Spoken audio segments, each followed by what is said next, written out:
Tinfoil hat. Oh, what the fuck are you guys even talking about? Global controls will have to be imposed, and a world governing body will be created to enforce them. Welcome to Tinfoil Hat. We go deep, homeboy. Aaron, open your mind.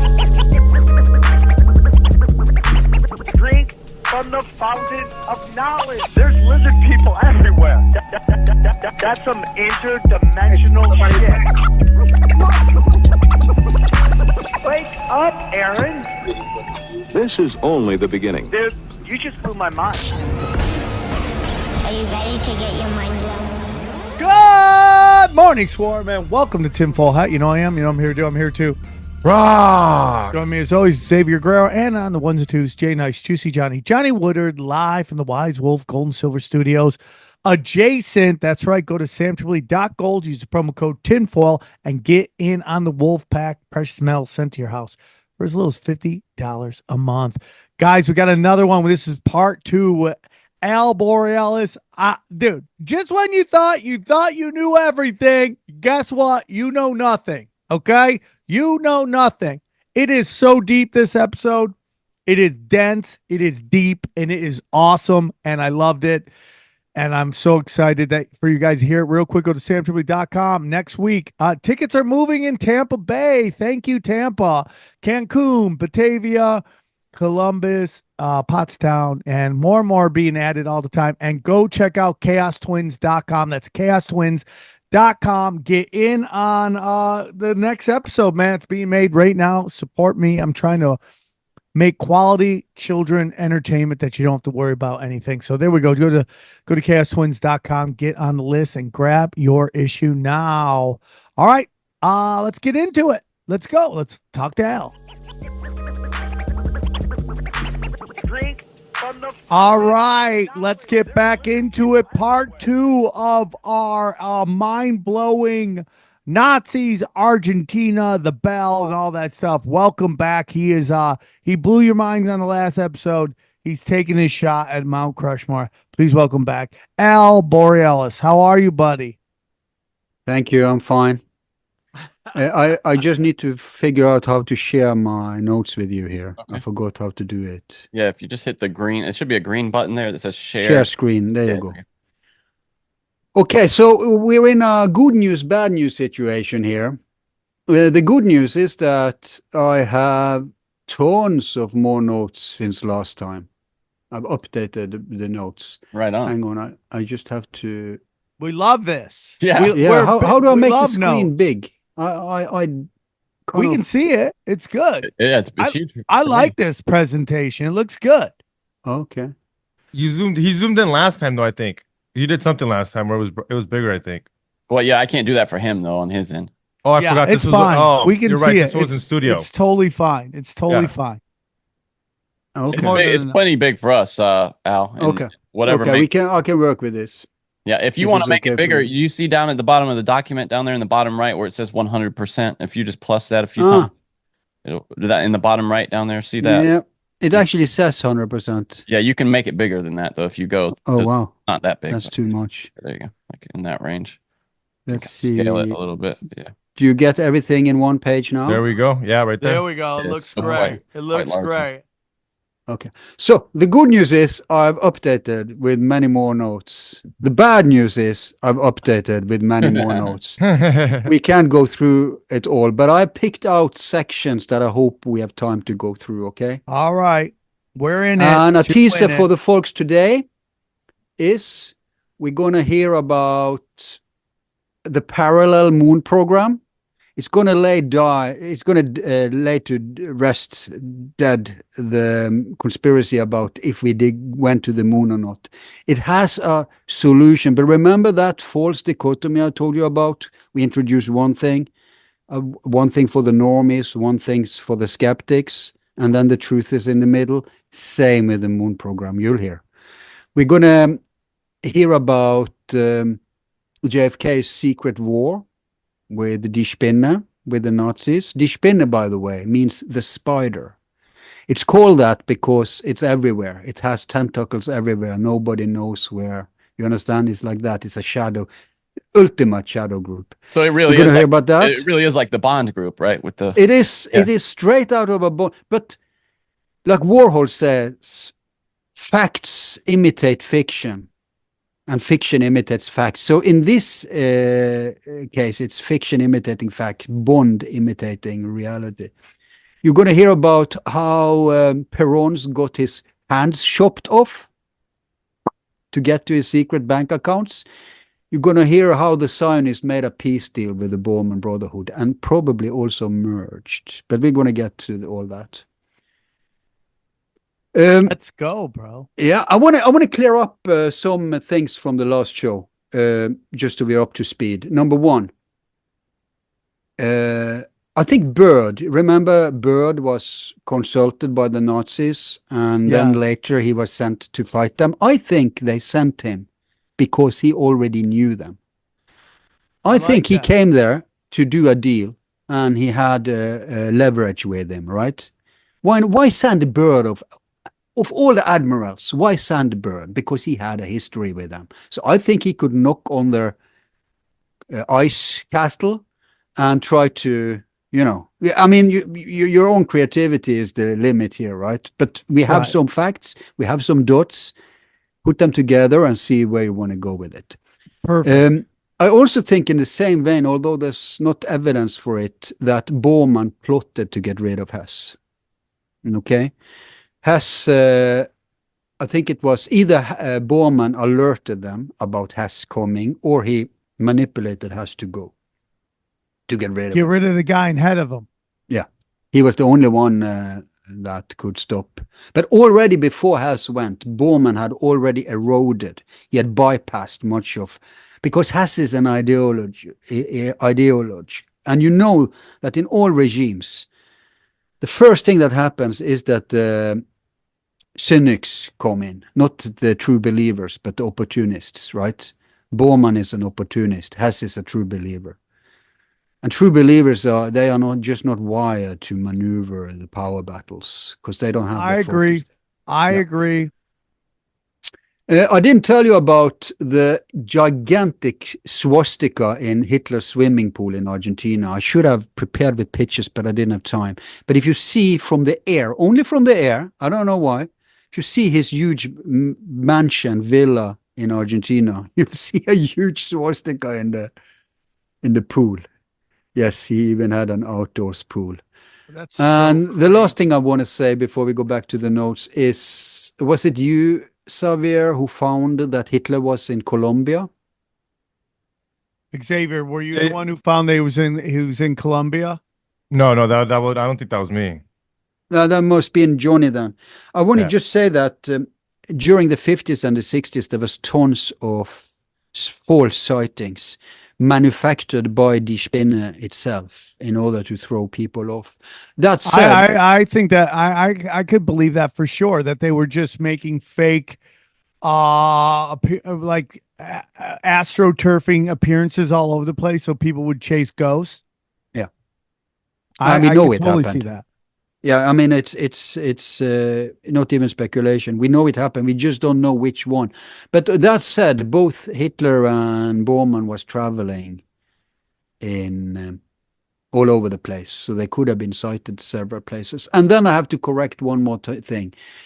I said they had 1 trillion. That's wrong. They had 1 trillion worth today. Back then it was 50 billion.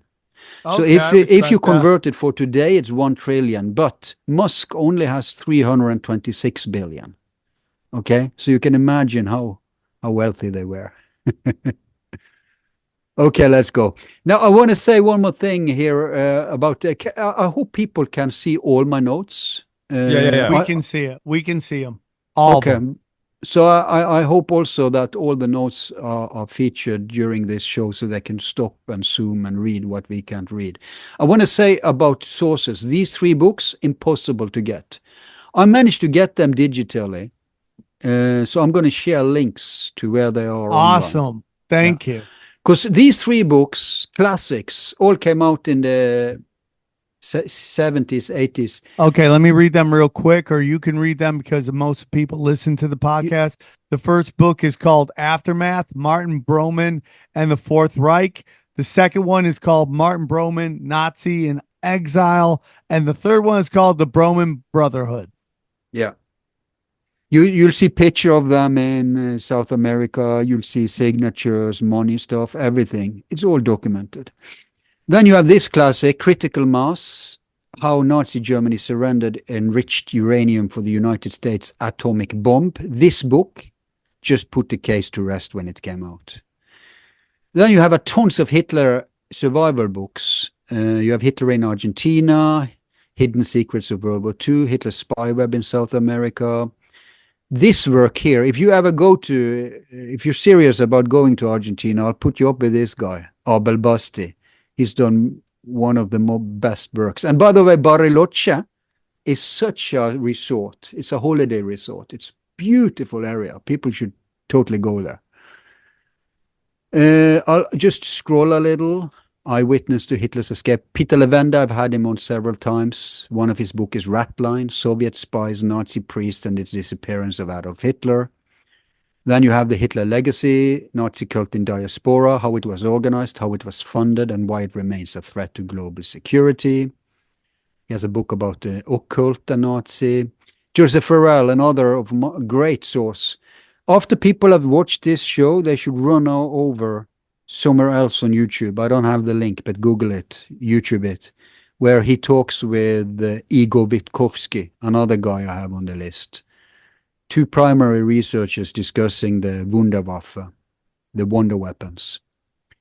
He showed here how they survived until today. He showed here how 9/11 was connected.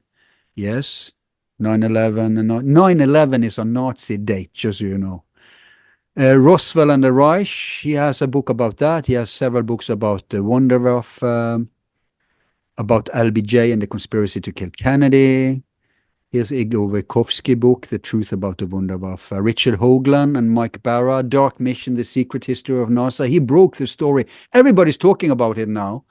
But he broke the story about these guys in NASA being into magic, occultism. He broke the story about which book is this? The Secret History of NASA? Yeah, Secret History of NASA. Ooh, you know, everybody's having shows today about this magician in NASA. His name slips me at the moment.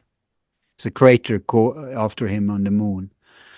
But Hoagland broke all that stuff. Also how Paperclip, nobody talked about Paperclip before Hoagland's book. And then there's a few books about how they have taken over America. The Nazis next door, how America became a safe haven, the Nazi Hydra in America, the rise of the Fourth Reich by Jim Marrs. And then, of course, there's the History Channel TV series. So if you see this video, stop just follow my scroll. The thesis, I've updated that, but I'll not read it, but I'll slowly go through it so people can... Before you go on, what did you think about the hunting of Hitler, the Discovery or the History Channel? I think it was decent. All the experts hated it, but I think they hated it because they were not the first to be on TV documenting. Oh, respect. I get that, dude. I get that. But it was very childish. But they, you know, I know how American television is, and it has to be like that. But it was very childish. They pretended. They're like 20 years too late. They pretended they were in danger. They were having on commando stuff, going out in the night, skulking about. Just bullshit. They could just go in broad daylight with tons of cameras, but they needed to keep it exciting for the viewers so it just doesn't just become academic, right? So that's, I guess you can criticize that. Also, they used Gerard Williams, who's hated by some researchers because of claims that he stole some research. This is a whole world. This is a bubble. A whole world in a bubble. Anyway, can you see me scrolling here? Yeah. So I'm just scrolling my thesis here so people can read the updated thesis. Here's the names of the corporations. They also controlled Interpol. I put that in. And now starts no, here's still thesis. I put in some more names. I put in some more countries. Ukraine, South Africa, Turkey was also a part of the Bormann Brotherhood. Unbelievable. Yeah. And now here we begin. So now I'm going to start with the first point. I think you want to hear this. It's in 31. Yes, I want to hear it all. Bormann really came into the picture very early when he and Mueller was the chief of the Gestapo. Those two guys found each other very early because they are both opportunists. They are not true believers. So Hitler had a sexual relationship with his young niece, Geli. And she was very young. I think she was a minor, actually, at least when it started. And, you know, you don't even have to go to minors to know that the younger they are, the more drama it will be, right? That backfired on Hitler because she started to make scenes. She screamed at him about, for example, that he was the bastard son of Rothschilds because Alois Hitler, his father, his mother was working as a, what you call it, house cleaner, like fixing thing in the house. So you believe the theory, and I believe it too, but it's documented, man. That he was a Rothschild. That is your belief. That's my belief. That's why he sends where he is. Well, we know that his mother worked for, his grandmother worked for the Rothschilds, one of the Rothschilds. Okay, we know that. We know also that there are no clear lineage father for Alois Hitler. We also know there was drama when she stopped working for him. And we know that his niece were using this as to provoke him.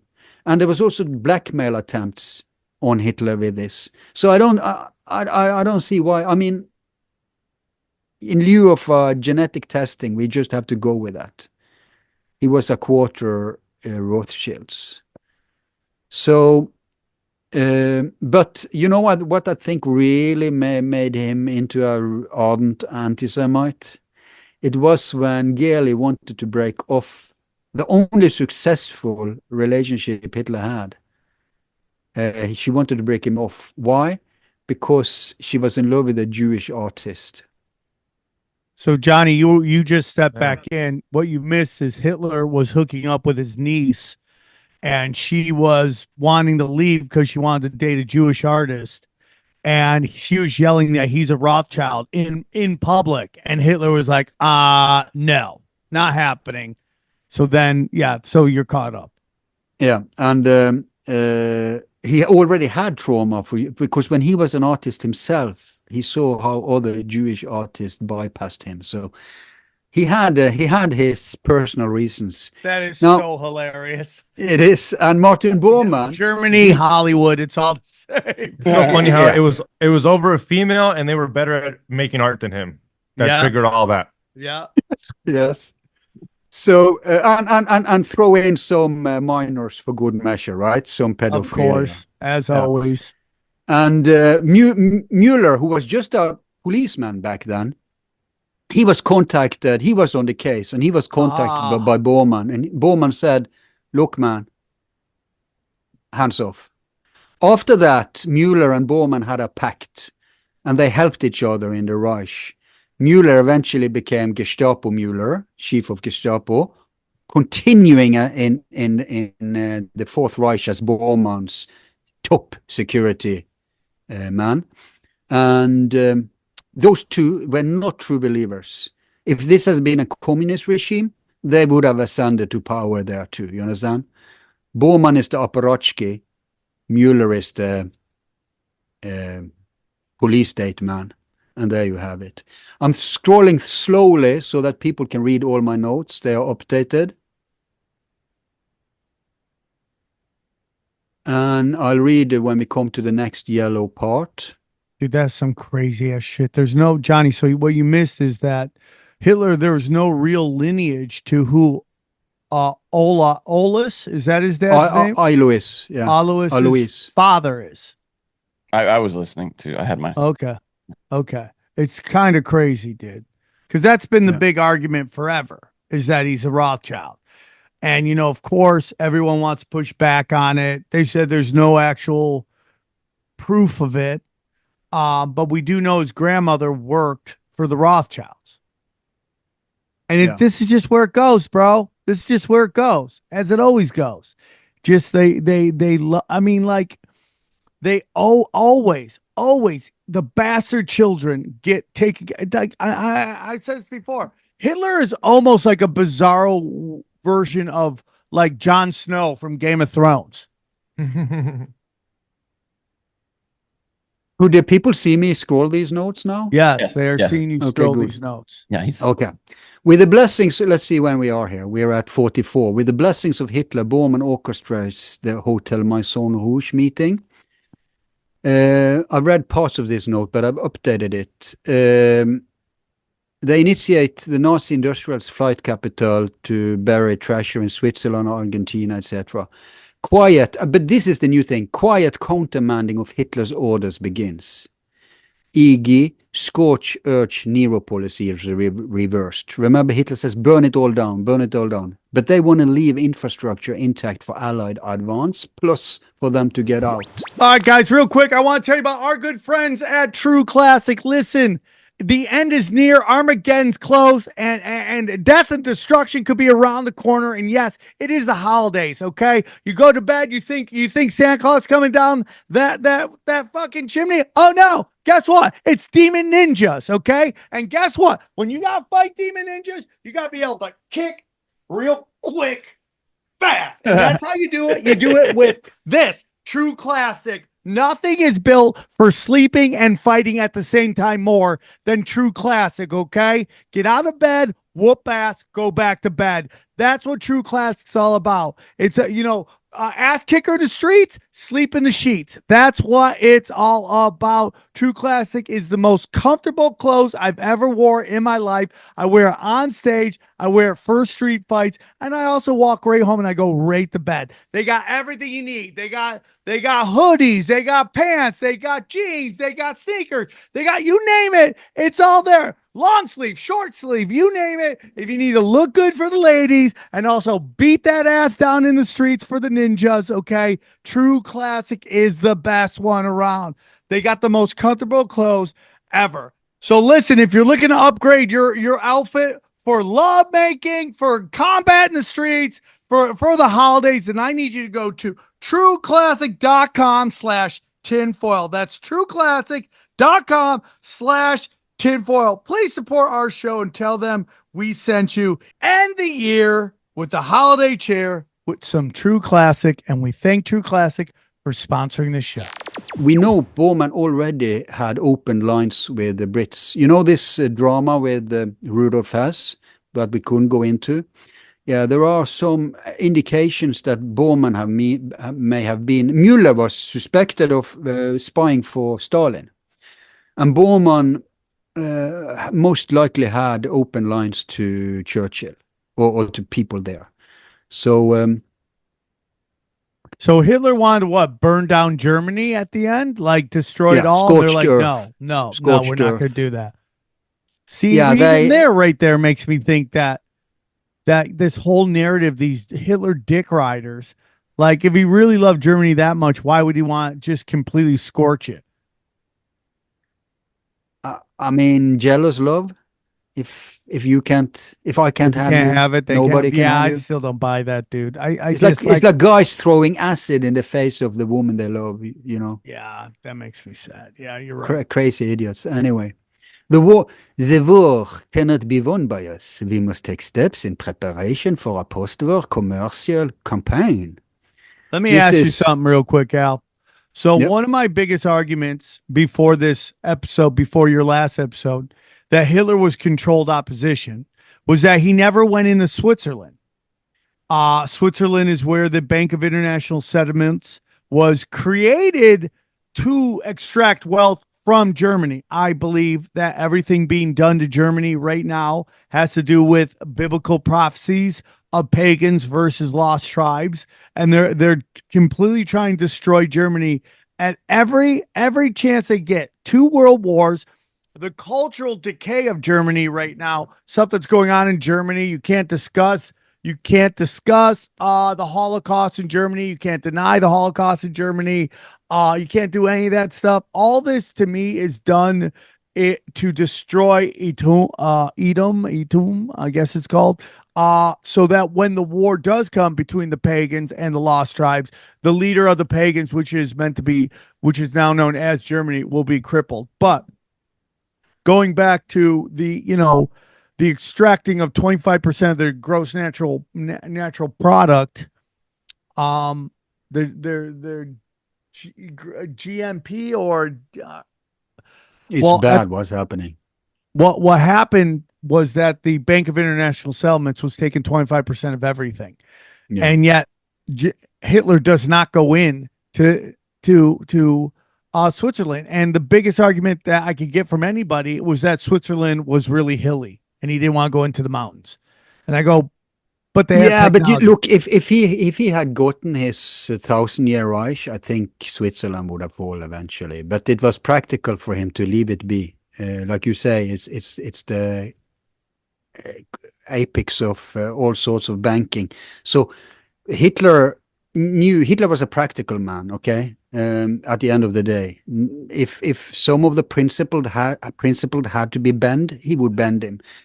Do you know that he had Jews and half Jews in the military as officers, as generals?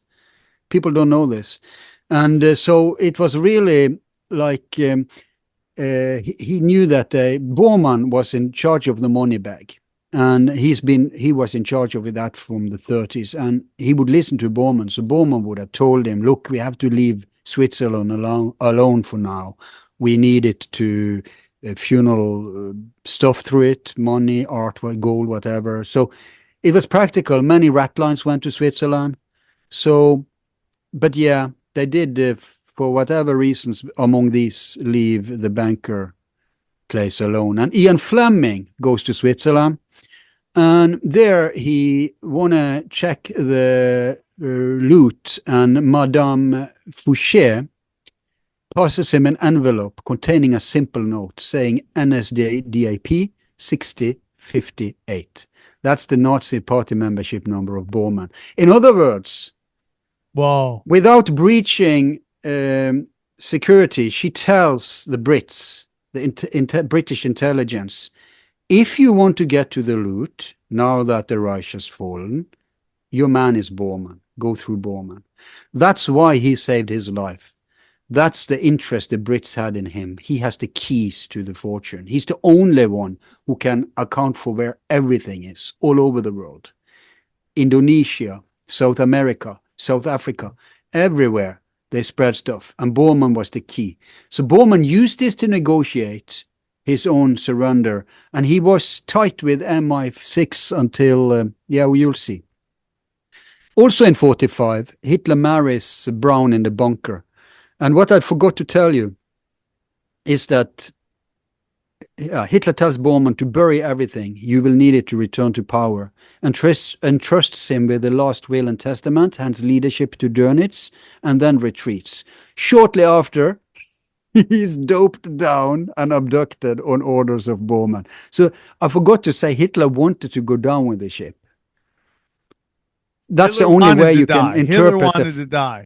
Yeah, I think so. Well, die. I don't think he wanted to leave. Why else would they have to dope him down before they threw him in the plane? Maybe it was like the A-Team where B.A. Baracus couldn't fly. He just needed to be doped up to get on a plane. Go to heights. Go to flights. That could also be. That could definitely be. Because it was, all of us would be scared under those conditions. Okay, next note is also 45. Harold Golding, responsible for the Operation James Bond, which extracted Bormann, suddenly dies. Rumors was he was going to reveal the whole thing. I just want to say, and he was Churchill's most secret agent. I would just want to say, notice for now that in this hospital works a Dr. Cameron, okay? Then I want to make one more thing clear about the Bell scientists. Kramer at some point, Richard Kramer, he was taken by the Gestapo. because he wasn't, he had said something bad about the Nazis. And then he was let go because it came down from the top.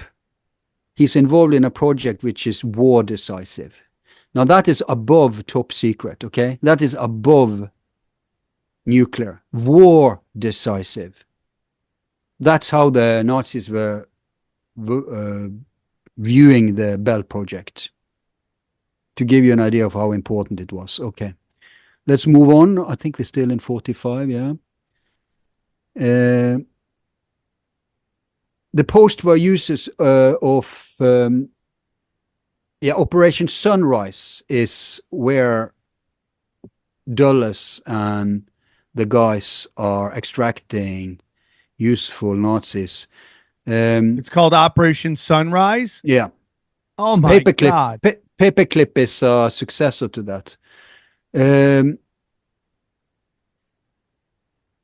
So Dick Cops, I don't know how you, it doesn't fine. It doesn't However you sound German, pronounce but it. poor Dick Cops. Paw Patrol. He became the leader of Interpol. He was extracted. And other leaders for Interpol were Nazis too. For example, Arthur Nebe and not Walter Rauf though, but several other Interpol bosses where you can read this note in its full here. Then here comes an important thing. Nelson Rockefeller is a guy you need to remember because he was deeply involved in the post-war war. He was on the American side, okay? Truman finally fires Rockefeller. He's an agent of Bormann. And with a charge that is virtual treason, is called insubordination. Damn. And the reason he was fired was that he engineered for Perón to take over and provide the Nazis of, it says here, 100,000 Nuremberg criminals. So the Dulles brothers are the most treasonous pieces of shit on planet Earth, right? I mean, they're and the Rockefeller brothers too, just as bad. Just treasonous pieces of shit. And the fact that they have an airport named after them is just such a demoralization. It just lets you know who runs everything. Yeah. But you look, the biggest joke in America is that you have a library named after Bush. Okay, he can't even I mean, read. for sure, I'm with you on that. So that's how it works over there. Now we come to Cameron. Dr. Donald Ewan Cameron, a prominent psychiatrist, is asked by Dulles to conduct a psychiatric evaluation of Hess. This is in 45, who is diagnosed with amnesia and hysteria. That's what you would get if you were not Hess and try to say you're not Hess or I don't remember. He's hysterical. He doesn't remember. Hess later claimed that he had faked amnesia. No shit. Then Dulles asked Cameron to examine him if he is an imposter. So even Dulles doubted. Oh, but you said last show you thought that wasn't Hess. That was a different dude. Well, I just cited some of the conspiracy theories about it. Okay. It's complicated, man. Some sources claim Cameron was also involved in other, including that he was tasked with altering or erasing Hess's memory or creating a new narrative for him. Mm. Now, this is interesting because if it's a double, that double has to be filled with some deep mind control. For example, MK Ultra, right? Well, wouldn't you know it? Cameron, after the war, becomes the architect of CIA's MK Ultra project. It's the same guy, and he has tested it out on Hess. He has goddamn tested it out on Hess or his doubles, and it succeeded. So Cameron was a Nazi? Was Cameron a Nazi? Or was he was probably CIA? Just a Mengele, an allied version of Mengele, a crazy scientist. And who wants to use a crazy scientist? I do, says Dulles, right? Okay, but they was like an American. Work today too. He's an American or is he a German? He's a Scotsman. Okay, all right. And he goes to, is it Canada? I think the project MK Ultra was in Canada, wasn't it? I think they put it there just so that it was outside of, or it could be America. I don't know, Mount Royal Clinic. But yeah, we're not gonna fact check you at this point. Okay, but at the end of the day, if he had failed with Hess, why would he become the chief scientist for MK Ultra? He had to succeed. So that's a small bomb right there. Now we are at 46. Most of the notes we just have to skip. Bormann is brought to Düsseldorf for a secret Odessa meeting. The object appears to have been to use him to lure SS resistance and werewolves in, so they could all be photographed, identified, tracked, and a decision could be made about who they would arrest. So apparently he was working for the Brits. This was called Operation Lampshade. Okay, so what you're saying is he set up this meeting with everybody just to get them in so they could go, okay, this guy's this guy, this guy's this guy. Ah, damn. Super Nothing's traitor. worse than treasonous pieces. They all you look, further up in the top you go, the less principles they have. It's all about themselves. These scumbags. Totally. Yeah. Okay, let's move on. In 47, Nelson Rockefeller delivers crucial votes for the Zionists. This is important because Israel is about to be established. And don't you think Bormann is nervous that the Jews are getting their own state? Yep. After everything that, yeah. So what happens is that Nelson Rockefeller makes sure that all the South American regimes, most of them are in the pocket of the Nazis at this point. He makes sure that they vote for Israel. It's the crucial votes they needed to be recognized. But So a deal wasn't made. Let me ask you, the Nazis want Israel? No, the Nazis don't want Israel, but it's going to be voted upon in UN, right? And the crucial votes they need are from Nazi states in South America. So Rockefeller, who is their liaison, says to the Israelis, you can have vengeance or you can have a country, but you cannot have both. Famous quote. In other words, leave the Nazi war criminals alone. And you will get a country. Right? This is why they only extradited 2 people. The Eichmann things we're going to get to.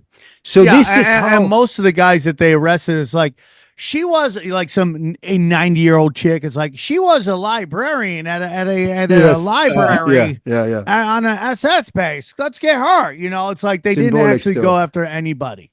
Yeah. No, if you weren't an asset after the war, then you weren't safe. If you were an asset, the higher up you were, the safer you were. What do you think about, like, why were the guys like Speyer and the others that were put on trial in the show trial? Why were they selected? Do you think? What were the qualities of those people that were selected? You mean from the Allies or from? Well, for the actual Nuremberg trial, you know, you had like Speyer, who was kind of like the nice Nazi. Yeah, I mean, they claimed they took who were available, who they could get, right? It was more about availability than. Yeah, because some of them, like Goebbels, I think Goebbels died. Some people think he got away. I think he died. Okay. I think Himmler died. Some people think he got away. I think those guys went down. They would rather die than. And Goering eventually died. He suicided before he could be hanged, right? Oh, you think that was he did kill himself, though? You believe that? Oh, okay. He could have been murdered, but what's the point when he's going to be murdered the day? No, I totally agree. Yeah. No, I agree. Yeah. I just think he is. I've heard. Actually, I think it was an American soldier who gave him. Yeah, it's claimed to be an accident, right? But it's right. Like that he gave it to him accidentally, but. Your question sheds light on a more important aspect, namely that why was it the least ardent Nazis who were taken? Yes, like exactly. Speer, the architect. I think it's because the really heavy Nazis, who survived, they were important for either the Allied or the Fourth Reich, and they were protected by that very fact. Plus, Bormann and Hitler, who didn't give help to those guys, who were in control of the rat lines, Bormann, right? He wouldn't want to help anyone who could be a competition to him. So the top echelon, who who wasn't loyal to Bormann went down. So that's my take on that. So all like the owners of like Volkswagen and BMW, those were all obviously well taken care of because they were part of Bormann's crew. Bankers. Let's jump to the end here. Can you see this list of corporations? Yes. Can you just read some random famous names? Allianz. I see Hugo Boss, IBM, ITT Core. Let's see, IG Farben, IKEA. We've got Nestle, Porsche, Nestle, yeah, Messerschmitt, Volkswagen, Coca-Cola. I love how Johnny got German there. So you're saying I took German in college, so it's a habit. All of these companies worked with the Nazis. This is just what I could scramble before we started here. This isn't even 100 companies. AP. And remember, Bormann had control of 750 after the war. This isn't even 100 companies. And by connection, that mean like stock, or they invested, or there's someone in that's a Nazi. What is a connection? Yeah, that's a lot of both. A controlling the CEOs were Nazis. He made sure of that in 45. Wow. And they reported to him even when he was in the remote jungle. You'll hear that in a later note. So remember, things weren't computerized back then. So things were by paper, very old school. Now, is it true what they say about the Nazis, though, that they were fastidious with notes? Like they kept immaculate notes? Is that true? Yeah. Okay. Yeah. Especially Bormann, very anal. Yeah. Okay. Next note is 48. This is important. Bormann sets up future headquarters, Colonial Waldner 555. 40 miles wide, 100 miles long. Protected one side by immense muddy waters, and on the other side thick jungle. Yugoslav Ustashi guards leading a small force of tribal Indians. The Indians would report to them. They would just be spies. They would say someone is coming. The colony was linked with 14 similar fortresses in just this area. Wow. Remember, the Nazis had military camps all over South America, especially Paraguay, Brazil, Argentina, and Chile. One of them is very famous, made it into a Hollywood movie. We'll talk about that one later, where they didn't mention the Nazi thing, which is the whole thing. Yeah, they only mentioned the pedophile thing. Anyway, so this wasn't where Bormann preferred to stay, but is where he always had to revert to when there was trouble in paradise. So he was using this as the safe base, and he was traveling to Chile, Brazil, Paraguay, Argentina, and they had the Air Force of Paraguay to keep an eye for intruders in the sky. Wow. They had flights and SS guards. Wow. Yeah. And if anyone came by river, they would have to get one of the 322 German riverboat pilots. There were 322 pilots. All of them are German, so you couldn't get there. All of them worked for Bormann.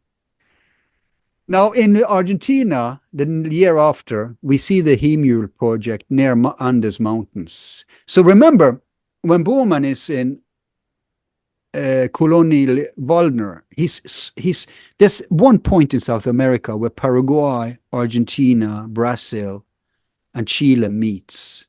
This is the hot zone, right? Because they can move easily from one country to another. Bam, bam, bam, bam, bam. So they would set things up in the south of Brazil and the east of Chile. And so that's how it works. They had different proximity things. Now, cold fusion plant by Richter, and Kurt Tank builds jet fighters. All of these are involved in the mysterious Hemule project. And we are thinking free energy plus aeronautics is UFO. Then a destructive fire breaks out. And Richter says sabotage from spies. So it could be KGB, it could be CIA. Someone wanted, because if this is 49, so the Americans know what they're up to in terms of anti-gravity, right? So they would try to send spies to try to create troubles. Then formation of NATO in 49.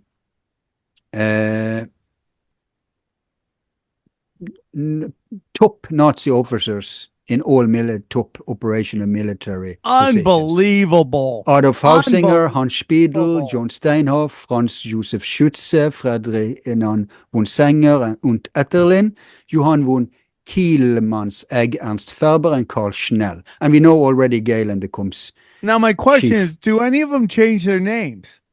No, and they still have the swastika in their symbol.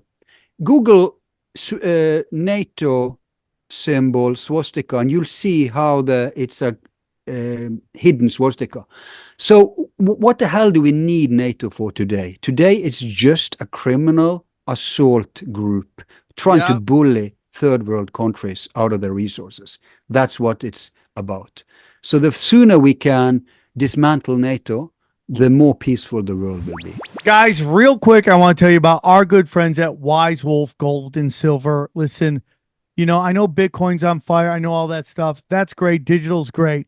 But there's cash is king and cash is dying because gold and silver is king. And that's why you got to talk to my good friends at Wise Wolf Gold and Silver. Get in on their Wolf Pack plan. Let me tell you about Wise Wolf Gold and Silver.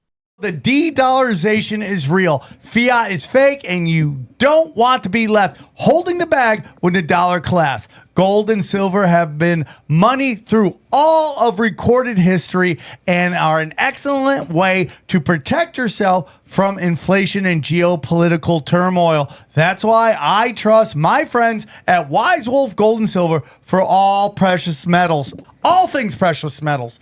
I love it. I am part of the Wolf Pack. Every month I have precious metals sent right to my house, and I love it. See, Wise Wolf Gold and Silver is veteran owned and A+ rating by the Better Business Bureau. No transaction is too big or too small. You can even roll over your 401k or IRA into physical gold and silver.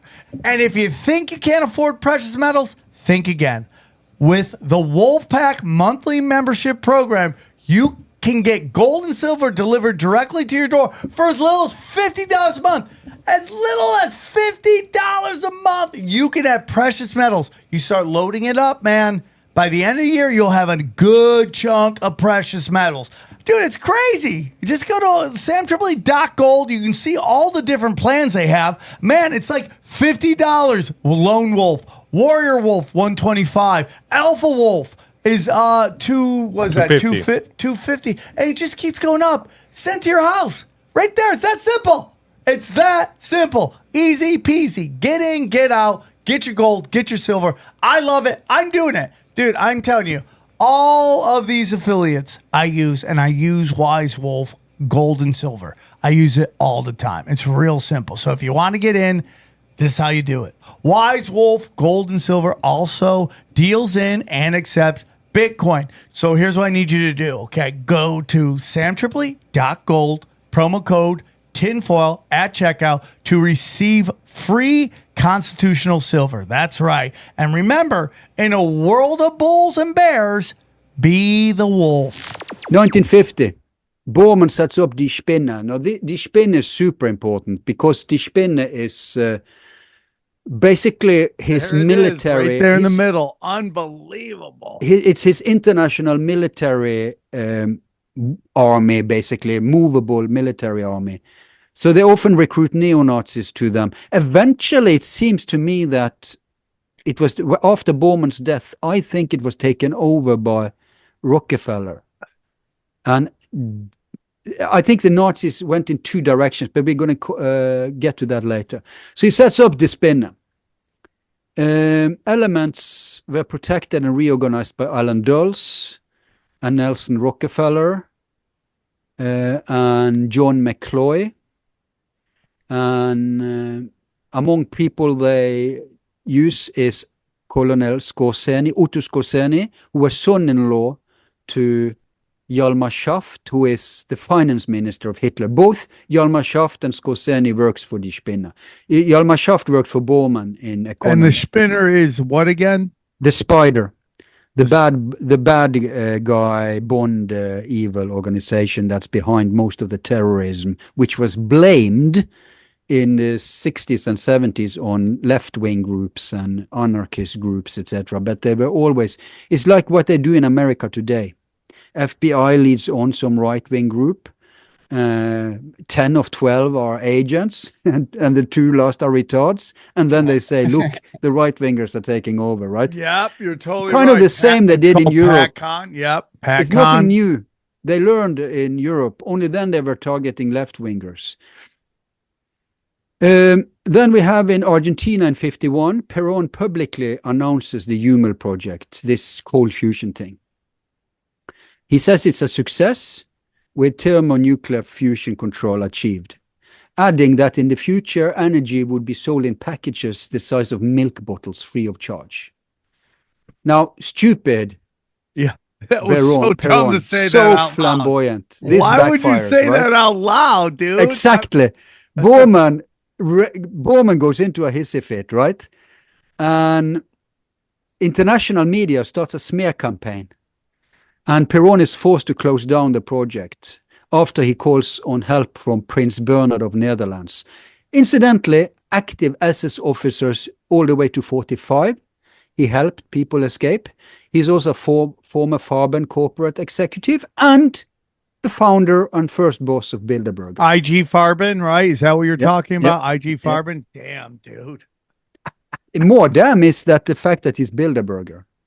He is Mr. Bilderberger. Oh, snap. So the company, damn, bro. So No, the company Bernhard. that was basically Germany's military apparatus that was in charge of building up the military industrial projects of Germany, IG Farben, basically also founded the Bilderberg Group. Yeah, important Oh Farben my people. God. Yeah. Oh my God! It's everything's Nazi. Everything's Nazi. That's the problem. That's the problem. So I'm carrying an infectious disease, and you'll all be infected when we're done, and that's that everything is Nazi. But I have some mitigating nuances at the end. It's not like if you raid a corporate Wall Street office, there's going to be a swastika on the wall. Things are a little different, but anyway. Why did I mark this one? I just want to say a funny thing about the crazy Dr. Mengele. He goes to Brazil as soon as Brazil becomes Nazi in 51. And he's obsessed with identical twins. And he starts conducting covert genetic experiments in Brazil. You know boys from Brazil? Yeah. And there are still and it's based on that. It's still colonies in Brazil, Paraguay, and Argentina today with identical blonde and blue-eyed twins. Now, do you think that was just about Aryan breeding, or were they actually trying to clone someone from the Reich? I think both. Okay. Was it the guy from Hitler? Was it Hitler from the film? Sorry to spoil that for people. You just ruined it. They only had 50, 60 years of time to see it.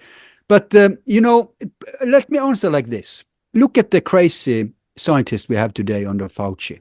You saw what they did with the dogs in North Africa? Yeah. Oh, yeah, dude. Yeah. Oh, yeah. So they do whatever they can. Whatever is possible for them. Do you know they try to put a head from a guy or from one body to another? Yeah, there's a guy who's working on that, right? Yeah. So these are the people today. Now, what do you think we're holding these guys back? Nothing. So whatever was within their ability to do, they would do. Could they clone Hitler? Then they would do it. So genetic experiment was just rudimentary back then, and I guess thank God for that. I mean, look what they're doing now. They're literally cloning rappers. Yeah. 52. Eva Perón dies of cancer. Her body is embalmed and displayed. Perón has access, bro. Imagine that embalming you, and then everyone's like Instagram like picture. Yeah. But if you think that's bad, her body was kidnapped 18 times from now on and until the end of my What? notes. Yeah. Yes, you're gonna hear. Who wants that? It's so much drama, man. This is like this is the Cold War. Everything was agents and covert and a plot within a plot within a plot, right? Whereas the people were dumbed down and should only believe the news headlines. We live in the first era where those things are cracking, right? It started to crack like 20 years ago, and it's just been a slow downturn from there. We're seeing now what the world could be if there was free flow of information, but they're trying desperately to perpetuate this thing within the internet. Anyway, don't get me started. So I want to say here that Perron's foundation was a slush fund for the Nazis. And I think the model that Hillary Clinton used for her foundation, okay? Because it was the biggest charitable organization in South America, and they even used compulsory, they even collected money compulsory. It was a mafia heist. And of course, it was used to whitewash. And it's very important because Perón was clueless. She was just a face. Evita Perón, Eva Perón. But Juan Perón, he and Bormann had joint accounts. Bormann had his own accounts and Perón had his own accounts. And he flushed a lot of stuff through her. And there was some drama there. We come to that later. I don't want to go into the Indonesia track. We don't have time for that. I just want to say that there is a chance that in 52 or around in the mid-50s, they moved Hitler to Indonesia. That's a parallel. There's the most plausible Hitler tracks is the one in South America, and then there's the one in Indonesia where he begins in South America but end up there. Everything else is bullshit, but these are those that have receipts. So the Hitler in Indonesia thing, very hard to judge if that's him. It just could be a Nazi called George Pock, but it could also be him. And if it's him, you're going to hear some interesting stuff at the end. Argentina, 52. Mengele moves to the Nazi community in Buenos Aires. Practice medicine, is given a license from the Ministry of Health, who knew who Mengele was, and he specialized in illegal abortions for the rich and famous, for the daughters of the elite, because abortion is, I think even today, frowned upon in Argentina. It's like at the level of murder, okay? But the Nazis don't have any qualms of doing that. And of course, the daughters of the elites have to be accepted, right? Right. Let the worker class go to some old woman who uses some kind of herb. But here we have a license, and he made a mistake. So one of the girls died, and her rich parents got him arrested. But then the government intervened. It was the local police who arrested him, but the judge got a call and he was released back to his clinic. And while in Argentina, Mengele has 50% of big pharma. Most big pharma companies today comes from the Nazis, by the way, just so you know. Of course. Why not? Right? Yeah. 54. Eisenhower allegedly meets occupants of a saucer, now who are so-called Nordics. Now, if the whole alien thing is a decoy, then who he could meet would be Nazis, right? Meeting with Nazis? Yeah. Nazi alien Nazis? UFO Nazis. Could be. Because you're going to hear how crazy. Every goddamn president in America, with two exceptions, has visited Bariloche. What on earth? Well, I'm not saying Buenos Aires, I'm saying Bariloche, backward, at the end of the world. Nobody knows about it. Why are they paying their respects there? To who? And why are they all checking in on the Hotel Lao Lao, which is associated with Hitler? It's like a tourism, like what you call that kind of tourism, where it's like the rich people, the wealthy people in America all know about it, and they go there tongue-in-cheek and are taking pictures of that. That could be, Like a that's the destination? most innocent Like a level. destination vacation? Destination vacation, the most innocent level. The sinister level is there's still a power base there, and they are paying their respects. But we'll get to that. And what country is this in? Bariloche is it's the main Nazi capital of Argentina. Okay. It's where Hitler had his Nazi. And what are do you know the two house. presidents that didn't go there? What's that? You said all but two presidents have gone there. Yeah, we'll get to that. You Okay, can probably all right. guess who didn't go there. One of our favorites. Indonesia, if Helle Posch was Eva Braun and Anton Posch was Hitler, then she leaves him in 54 when her father dies. Eva Braun's father died. And then Posch marries an Indonesian woman with whom he has a little boy and converts to Islam. No. Hold on. So if this What? is Hitler, it's huge. You're saying Hitler married an Indonesian woman and became Islamic? Peter Levenda's research indicate this. Whoa. But, you know, in 54, it wouldn't be bad for him to convert to Islam because many Islamic power bases were cooperating with the Nazis. And the Nazis were propping up Islamic countries, especially around Israel. And there was Nazi gold, tons of Nazi gold in Indonesia. He'd be In fact, 65. the Nazis He'd be made 65 in that year. What's that? He'd be around 65 and 54, right? Yeah, we're at 54 now. Al, can I ask you briefly, Yeah. tagging on to what XU is saying there, because I have thought about this a lot. One of the reasons I don't argue for Hitler having lived terribly long after the war is because when you see him with the Hitlerjungen there right near the end of the war, he looks incredibly unwell. Do you think that is just disinfo, No. or is he unwell? All the evidence, if you read the books about his escape, it's not, everything is documented, even where he was, which doctors he met. No, he was a complete wreck. He had shakes Yeah, okay. like this, and he was on all sorts of drugs. So what happened was that in the beginning, he was staying at this place in Bariloche where there was this swastika in the pool, and he was living the life. But then gradually, as things become harder for them, you know, reports started to happen, right, in the West. And Bormann became increasingly paranoid and increasingly annoyed with Hitler because of he was sitting there thinking they still had a shot to overtly have the Fourth Reich. So he was giving him orders and plans. Oh, we're going to do this. We're going to invade here. We're going to do that, right? And Yeah, Bormann I mean, was can I just say really quick? Yeah, because Yeah. toward the end of the war, they talk about how Hitler was obsessed with manipulating imaginary armies that didn't even exist at the time. So this sounds similar to that.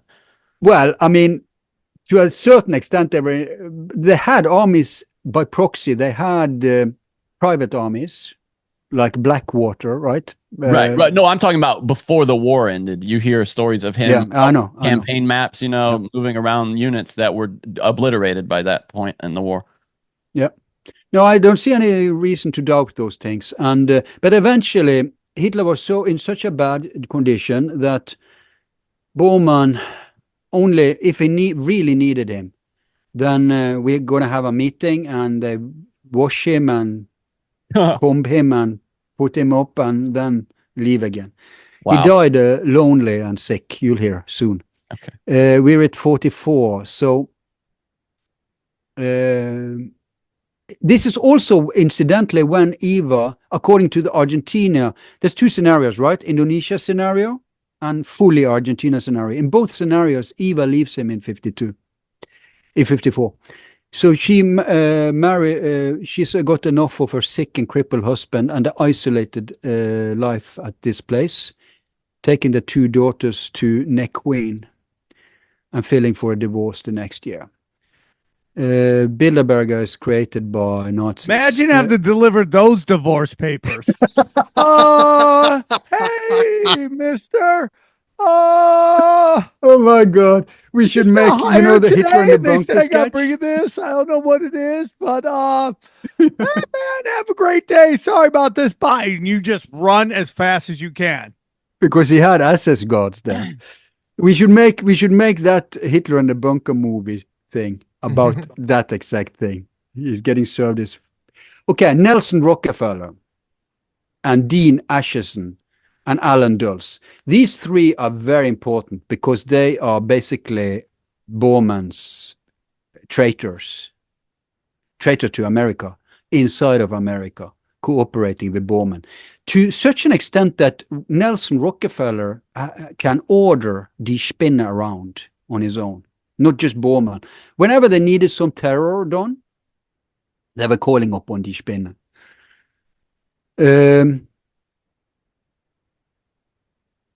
Rockefeller trains Gestapo police agencies, elite Gestapo-type police agencies in 40 countries. Through his US aid program and the Rockefeller-financed Interpol private police organization, thousands of former Waffen assets are incorporated into the police establishments of Latin America. So crazy, dude. Yeah. Just so crazy. I mean, just crazy. Yeah. Just crazy. Because there's no internet at this point. I mean, everyone in the world knows about World War III. But do they know all the specific people and all that? No, they don't. So all of a sudden, there's just this influx of Germans coming in, and now they all got high-paying jobs. You're like, what is going on here? Yeah. They're taking all the women and all our jobs. They're banging all our chicks. Like all immigrants, right? 55. Military coup against Peron. I speculate it's sponsored by Eisenhower. Because Eisenhower, first of all, Truman is on to Rockefeller, so he boots him, calling him a traitor. I think he must have alerted Eisenhower when he took over. Look, man, we have some fifth columnists. I'm not entirely sure who everyone is. They are very powerful. Be very careful. Blah, blah, blah. And then Eisenhower tries to do something. And I will, because I think it's a war going on that will find its climax in JFK. We're soon coming to that, ending with them winning that war and JFK going down. But Eisenhower here makes sure that Argentina is finally not safe for Nazis anymore. And so now, hold on, real quick. So you earlier you said that Eisenhower met with the people from the ship, right? It was Eisenhower that did that. Okay. He also went to Bariloche. You should find this video for your own research. It's from 60 Minutes in America. It's back when 60 Minutes did really good work. And they were interviewing this Boston lawyer who just wanted to figure out why all these Nazis were allowed to exist. And he did Freedom of Information Act. He push it. Well, finally, the CIA's like, okay, or the FBI is like, you can read these documents. You can take no notes, but you can read whatever you want to read. And what they basically found was, and this is why I push back against Tucker Carlson's trying to reimagine Nixon, is that Eisenhower, Nixon, and Rockefeller basically worked together to bring Nazis over to the United States. And Kissinger was also involved in the Nazi faction in America, although he was a Jew. Yep. So I agree with that. But you know, you are going deeper than Tucker, you know. You have the surface level where everybody's discussing. Then you have the next level where he's going. Then you have that level we're operating on now. I don't expect, you know. It's 99% of the population can't take this conversation. No. I mean, they can if it's far enough back in time, then they can entertain it. My problem is that I'm going all the way up to our time, right? So we're going to lose people on the way, I think. Yeah, it's fine in the 50s because most people went alive or don't have any interest. Anyway, so now they smack down. They even arrest Ronald Richter, this scientist who's doing the free energy stuff. Odessa members panics and flees. Bormann leaves his illegitimate daughter, goes to Brazil, then Bolivia, finally settles with Klaus Barbie in Paraguay under the name Josep Peros. Even Peron goes into exile. First, he spends time in Paraguay, Panama, Venezuela, before settling in Spain in 1960, living in Madrid under the Franco regime, which is pro-Nazi. Then we have military coup in Paraguay, the exact same year, of course, right? They are losing Argentina. That's one pawn up for the I just call them the FDR faction in America. FDR is dead, but the anti-Nazi faction, right, under Eisenhower. And then Bormann makes his move to put in Alfredo Stroessner in Paraguay. And his regime lasts all the way to 89. And this was a downright Nazi regime. Stroessner, I think, is not even a German name. Dr. Mengele had base here, where he experiments on locals. And many locals dead, tortured. It was all rolled up after 89 when the regime fell. So that means that they don't have to go far. When Argentina fall, immediately Paraguay opens. You don't think that's coincidence? Does anyone think that's a coincidence? They just pick up shop and move. Right. So it's just a chess game. Here, after the coup, the military government removes Evita's body. Between 55 and 57, the body is kept hidden several places before being relocated, including a secret location in the Buenos Aires military intel service and even in a cinema. But the thing is her secret bank accounts in Switzerland. Wait up in a movie theater? Yes, they kept it in a movie theater. It's embalmed, so maybe it was just pretending to be a sleeping viewer. Yeah, you can read here. Those who see the video can read this. It's about whitewashing the Nazi loot. Then we have, Fleming is seeding some info in his movies, in his books. 56, Italy.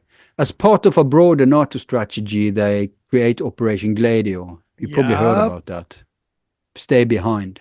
Putting in Nazis all over Europe. And they are behind most of the terrorism. 1,100 Italians are murdered in cold blood by NATO terrorists in bomb attacks from NATO and CIA.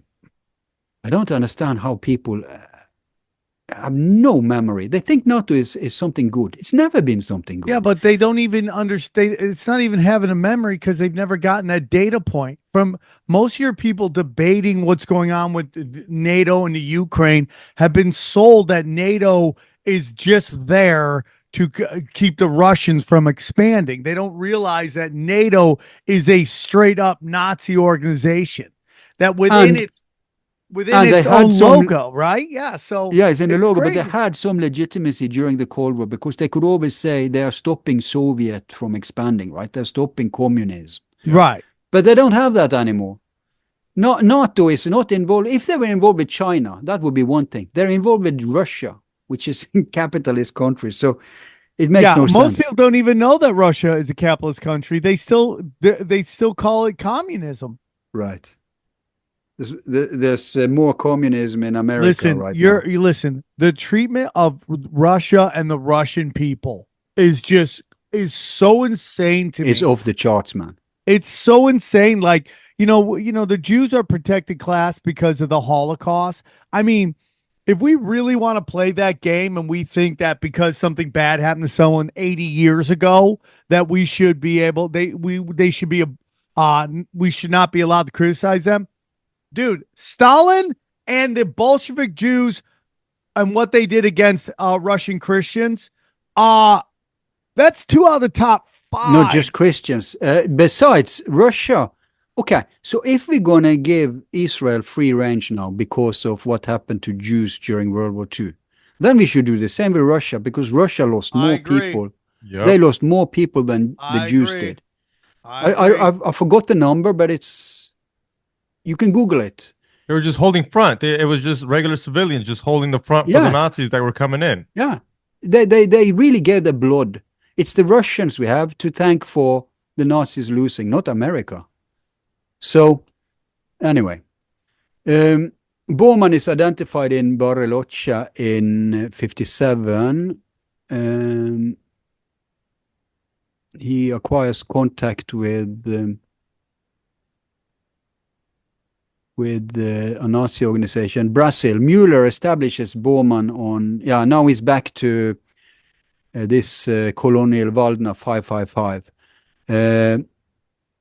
SS guards, food and other supplies were brought in by riverboat, trucked inland to the colony. Visitors came and went by Piper Cub, which upon landing would taxi up to a large hangar and disappear from view. A bowling alley down on the side of the hangar provided recreation. The best German cooking was provided by former SS mess sergeants. Bormann appeared very much the plantation overseer, with boots, white pants and shirt, and a wide-brimmed Panama hat. Such a hat, along with being protected from the ubiquitous hot sun, was also against poisonous spiders that dropped from the trees. When one of the SS informants was asked, why don't you just use poison gas as the Americans do in Mato Grosso to defoliate the trees and exterminate the spiders? His bitter reply was, we used up all our poison gas during World War II. Unbelievable. Bormann curtails his travels to Argentina because Israeli agents has begun infiltrating Argentina now in search of war criminals. You will note this is right before, this is 57, right? Eichmann is taken in 60, I think. So now they know Israel, the Zionists go back on their agreement. Yeah, that's actually what's happening here. He continues his complex business affairs by remote control. A cadre of skilled professional business administrators would routinely return to this isolated area and make reports. They come with suitcases and suits, right? Make reports on investments, on the prosperity and growth of the corporations they controlled, and then leave again. So it's a funny picture. It's like a movie. 58. Pay close attention now, guys. This is a doozy. Despite Cold War and against tractates, old allies US, UK and Soviet jointly explode an atomic bomb covertly in Antarctica. The signatures reading shows either it's high in the atmosphere or deep underground. Now, people can't make heads and tails of that. What? You don't know if it's high on the ground or deep under air? I have a potential explanation. You want to hear that? Let's go. If the world is hollow and there is huge entrances in the poles, if you bomb that entrance, it will both be in the atmosphere and underground. So I think that is the best explanation. Now, 58 is, could this be Eisenhower's making a desperate decision? You know, we're losing the covert war against the Nazis. Let's take out the main base in Antarctica, which is probably where the UFOs are.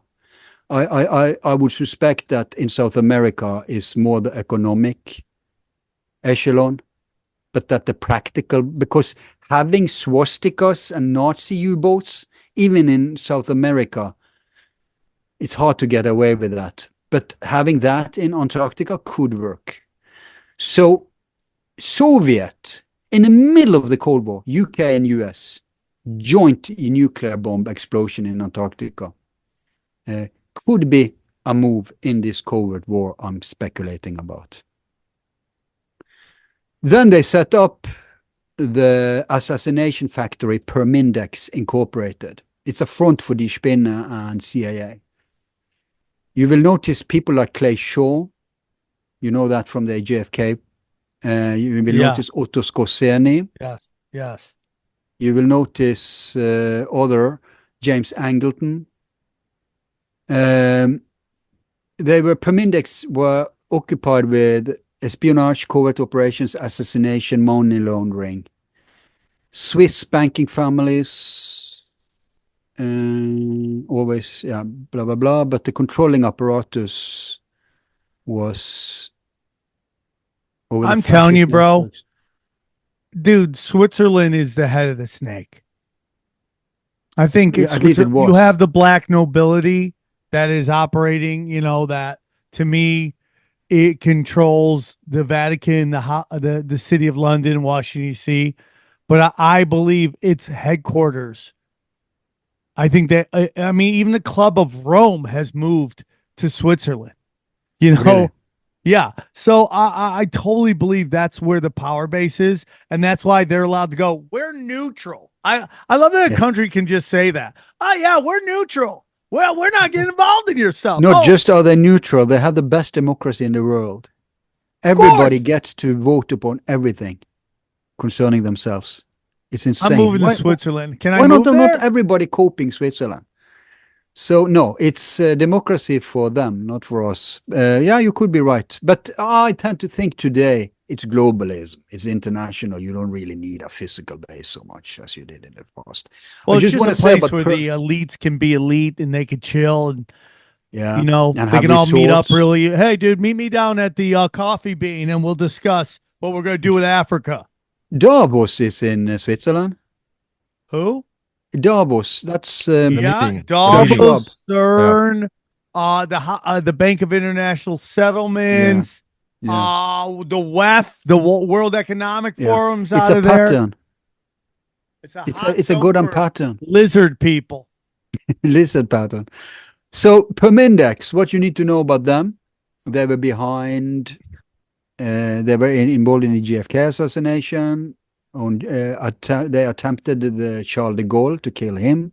They created the Jackal, a terrorist in the 70s. Yeah. They created Carlos and other left and right-wing terrorists during the next decades. And one of the board members were the most prominent sponsor of the Muslim Brotherhood terrorists. Okay, so this go up just a little bit to the top of that. So you're saying this assassin factory named Permindex was founded as a front for the CIA and the Spider organization? Yeah, for the Nazis, basically. For the Nazis? Yeah, it's like it's by the Nazis, but it's like we need a company that both the Nazis and CIA have direct access to. We need a task, an operational task force. Oh my God, it's like that. Yeah. It's like the X-Men school of just assassins. Oh my God. That is so fucking nuts, dude. And it happens in 58. I think it could be related to, if you look at every big move now happening in America, South America, all over the place, as a chess game between the anti-Nazi faction in the Allied and the Nazi faction in the Allied and outside the Allied, because the Nazi faction is global at this point. They have the advantage of being global. Then we have to read every move happening in that. And I haven't had time to make that case, and I won't do it. But anyone reading all my notes will see immediately that everything is a move in one or the other direction. Okay. Moving on then. That's so crazy, dude. That's so crazy. Yeah. Here's in 58 too. Bormann's plantation stay ends. He moves to the high mountains of Argentina that borders Chile. So now he's back in Argentina. It's safer there now. An occasional journalist would take up the hunt, but would be tracked down by Muller's men. Yeah. At one point in time, NBC News in New York sent a news team to South America, but NBC abandoned the principle of journalists when it made this a combined operation with Israeli secret agents and a Zionist organization in South America. It is probably still unaware that Mueller had penetrated the Zionist group and that every step taken was known to him beforehand. It was quite impossible, and still is today, to surprise Mueller and therefore Bormann. They have a fail-safe system of protection that dates back to World War II, when the espionage agents of Germany, Japan, Italy were operating effectively throughout the Western Hemisphere. This is part of the infrastructure to which they became heir, which serves them today. This is written in this 80s, I think. Bormann settles at his solitary farm in Curbito and ambulates back and forth.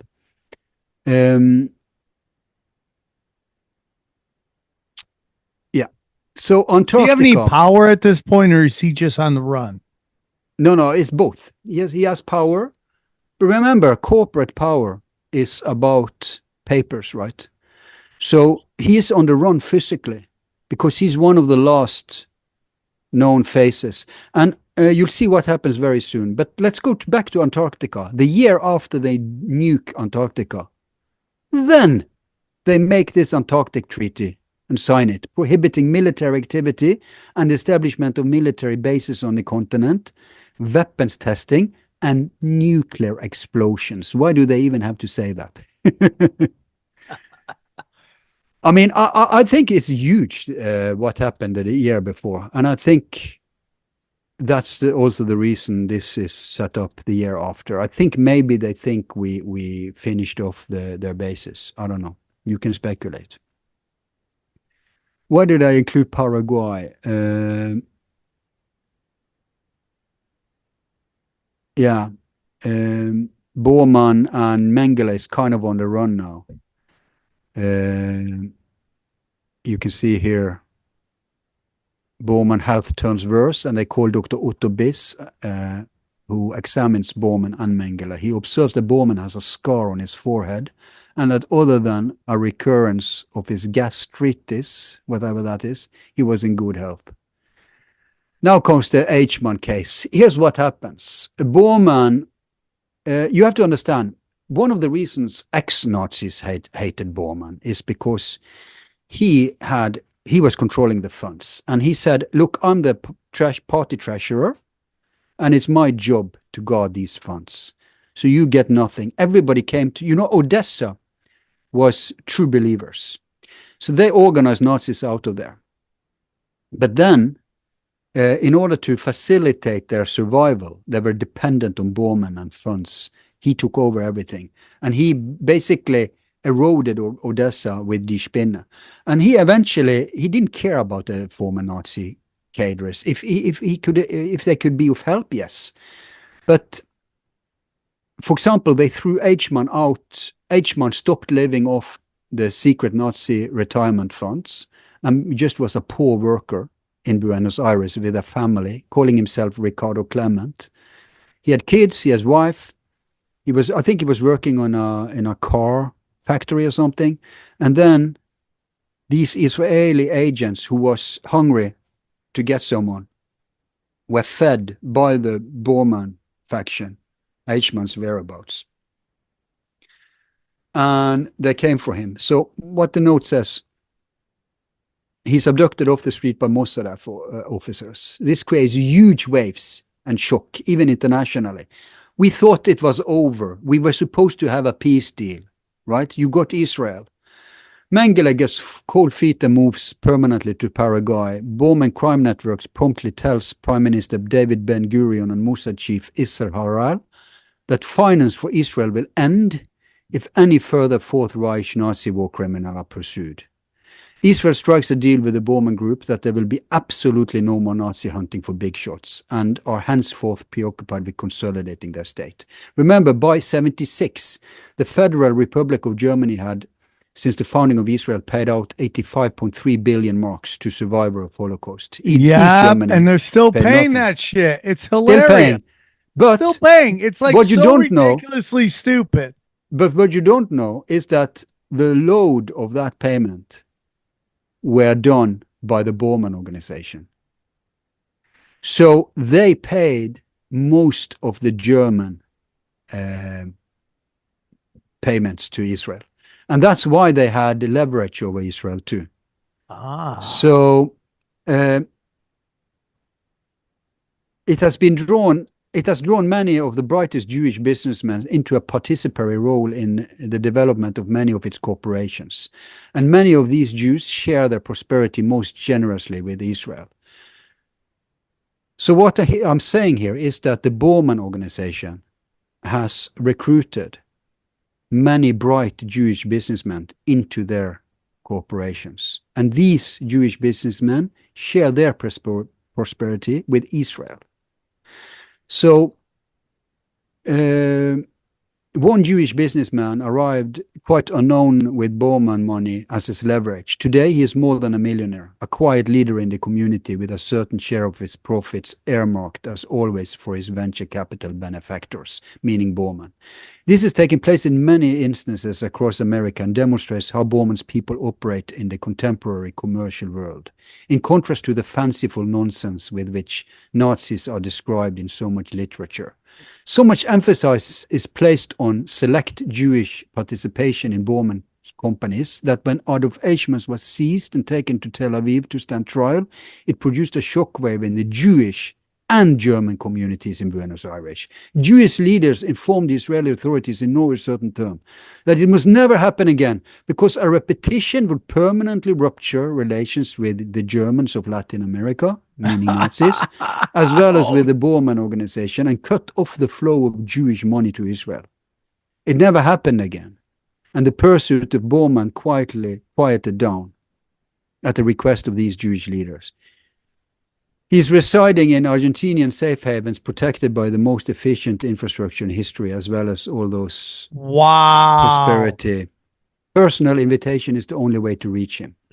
Now, in the same year, 1960, Eisenhower visits Bariloche and the Lau Hotel. Is that the one you were talking about? Yep, Yep. Hitler, shit. they have on the wall when Hitler stayed it. And he signed something called the Declaration of Bariloche with the president of Argentina, pledging cooperation. Dude, this So shit. he's the first of several presidents who for some reason find their way all the way to Bariloche and the Lau Hotel, which is associated with Hitler. And at this point, Hitler is still alive. Bormann is still alive. Dude, this is crazy. Eisenhower has to know this. Even if he has people who are traitors in the system, he has to know this. Okay, 1961, JFK takes over. He fires Dulles. Why do you Good think for he him. fires Dulles? If Dulles is tight with Bormann, and JFK wants peace in the world, and he knows Hitler is alive, and he's looked into it, he needs a CIA that can follow his orders. So in order to clean up CIA, he has to take over, and he kicks out Dulles. You'll see what CIA does next. Khrushchev and JFK start secret dialogues, exchanging UFO info. The Nazis in the Pentagon wouldn't stand for that, right? Then he now announces the moon program, and this, I venture, is a threat to the paperclip Nazis. Then comes 62, a sweeping victory of the Peronist faction in March elections in Argentina. Perón is still in exile, but his faction wins. New hope for the Bormann Brotherhood. However, only 11 days after a new coup, CIA sponsored by JFK, leading to Peronism being banned. So here we see the hand of JFK moving. His CIA is toppling Perón. And this is what I'm saying, dude. Is what Israel treats America the way America treats Latin America. Yeah.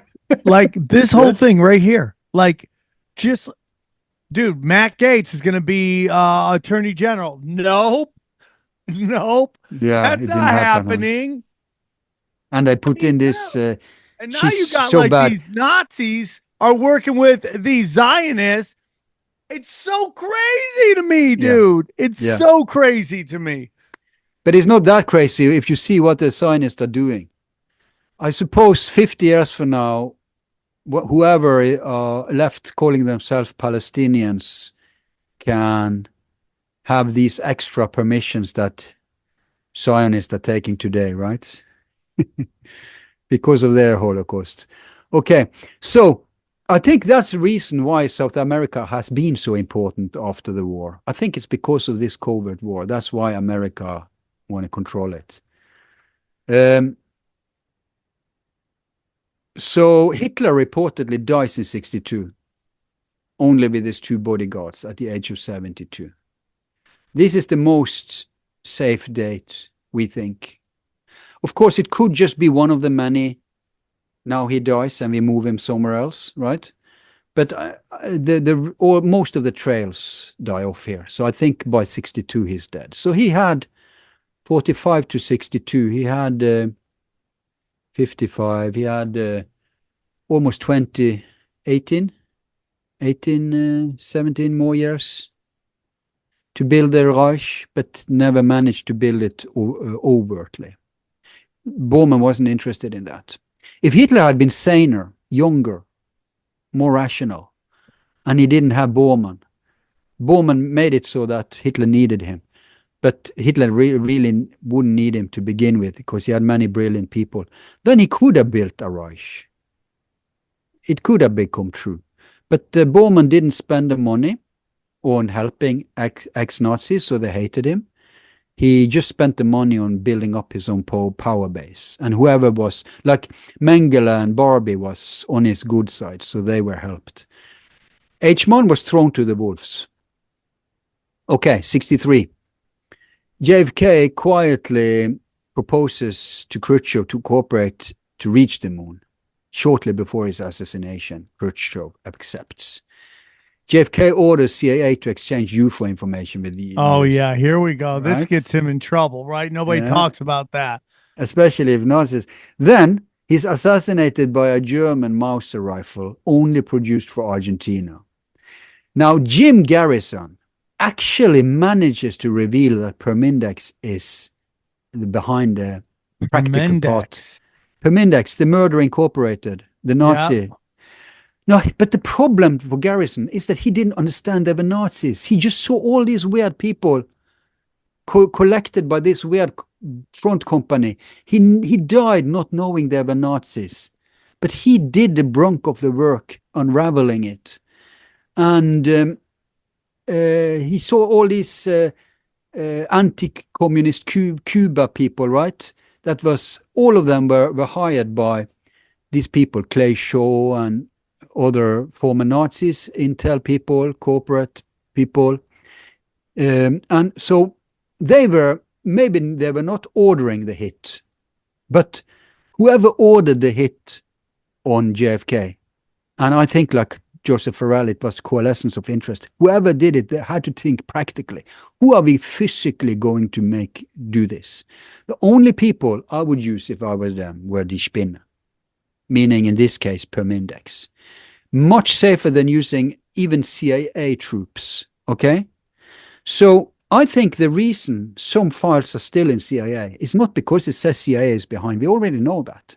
It's because it says CIA and Nazis are behind. I think that's the big thing they can't reveal. And remember, Israel. Yeah, if Israel was involved too. And remember, Permindex was a mix of CIA and Nazis. So, yeah. And then you have this guy, David Sanchez Morales. Watch out for him, because he was not just essential in killing Kennedy. He was also known to be implicated at top levels in other covert projects in the 60s and 70s, including this, I don't know what is, GMWAAVE, and the ZRRIFLE plot to assassinate Castro, the Bay of Pigs operation invasion, the assassination of Kennedy, the secret war against Laos, CIA war against Laos, the capture of Che Guevara, and the overthrow of Salvador Allende. You know,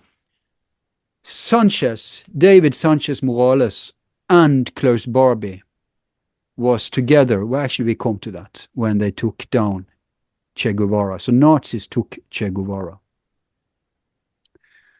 Argentina, appointed by the military, Guido becomes president, holds new elections, and now the anti-Nazi faction wins. And yeah, but after JFK's death, there's a new CIA coup, and the Nazis take over Argentina again. You see how this isn't coincidental. These chess moves are happening after a pattern. That's my point. Unfortunately, we can't see the whole pattern. I just have time here and there. Here's a new one. Yeah, that's the new coup, making it safe in 65. They got rid of Kennedy. Now, the Dulles faction, the Nazi faction, the Rockefeller faction is taking over all institutions. I think after this, so that's when everybody says there was a coup in America. There's a coup in America that started with the killing of Kennedy. That's true, although the coup started already back in the business plot, but they failed, right? And FDR got the upper hand, Truman got the upper hand, Eisenhower got the upper hand, and JFK almost got the upper hand, and they took him down. And after that, they got the upper hand. So there was a war in America behind the scenes up until JFK. After JFK, bam, they all take over. And as for who did not visit Bariloche, JFK. Oh, really? Mm-hmm. Hey, do you know if Trump visited at all? Yes, Obviously we'll not. get to that. We'll get to that. Yes, he did. Astronaut Clark McClellan meets with Gestapo Mueller and General Kamler in NASA in 1965. So now they feel very safe. Now they can... Remember Kamler in charge of the secret weapons? Go all the way to NASA to visit their buddies running NASA. There's a moon program going on now, right? 66, Bolivia. Bormann's buddy, Klaus Barbie, together with CIA agent David Sanchez Morales, captures, tortures, and executes Ernesto Che Guevara. Why would Morales, who, by the way, were wearing Che's ring as a trophy, why would he now work with the Bormann Brotherhood? Is it payback for Bormann Brotherhood helping in the JFK assassination? Assassination. Close enough. Yeah, Close we enough. have to fix those That's things fine. before you take over. Or did he work directly for them? Why can't it? Assassination. We're just fixing some note here, folks. Damn, it's crazy. Jim Garrison initiates an investigation and quickly uncovers many Nazi connections, including Clay Shaw, who vetted. Clay Shaw vetted the freaking paperclip deep, Nazis. dude. It's so deep. It's so so deep. nuts. It's So everywhere, nuts, man. dude. It's everywhere. So nuts. And now, in 67, Nixon visits Bariloche. Oh, God. And in 67, FBI file on Bormann reveals that he has been banking under his own name from his office in Germany in Deutsche Bank of Buenos Aires since 1949. He held one joint account with Argentinian Perón in 67 under his own name. He's written checks on demand accounts in New York, Chase Manhattan Bank, blah, blah, blah, blah, blah, blah, Deutsche Bank, Buenos Aires. All this is after the war under his own name. Obviously, he didn't even hide it, dude. He didn't even hide it. He didn't bother anymore. The Israelis was not after him. He was in bed with them. The Americans weren't after him. They won after JFK. So it's all about making a global corporatism now. 1968. During her reign, Queen Elizabeth visits Bariloche. Bormann turns up in the medical office of someone. He is suffering with hepatitis-related pain. And then he's shown a photograph later of an informer, and the doctor confirms Bormann and Mengele. What does he say about the health? Yeah, so he says that Bormann is his patient. Yeah, I'll just read. Despite the assistance Bormann has received from various leaders in Latin America, including help from members of U.S. embassies and consulates and several CIA station chiefs, Heinrich Müller is still paranoid and exercise extreme caution in protecting Bormann. Both in 55 and 57, he moved Bormann to new locations.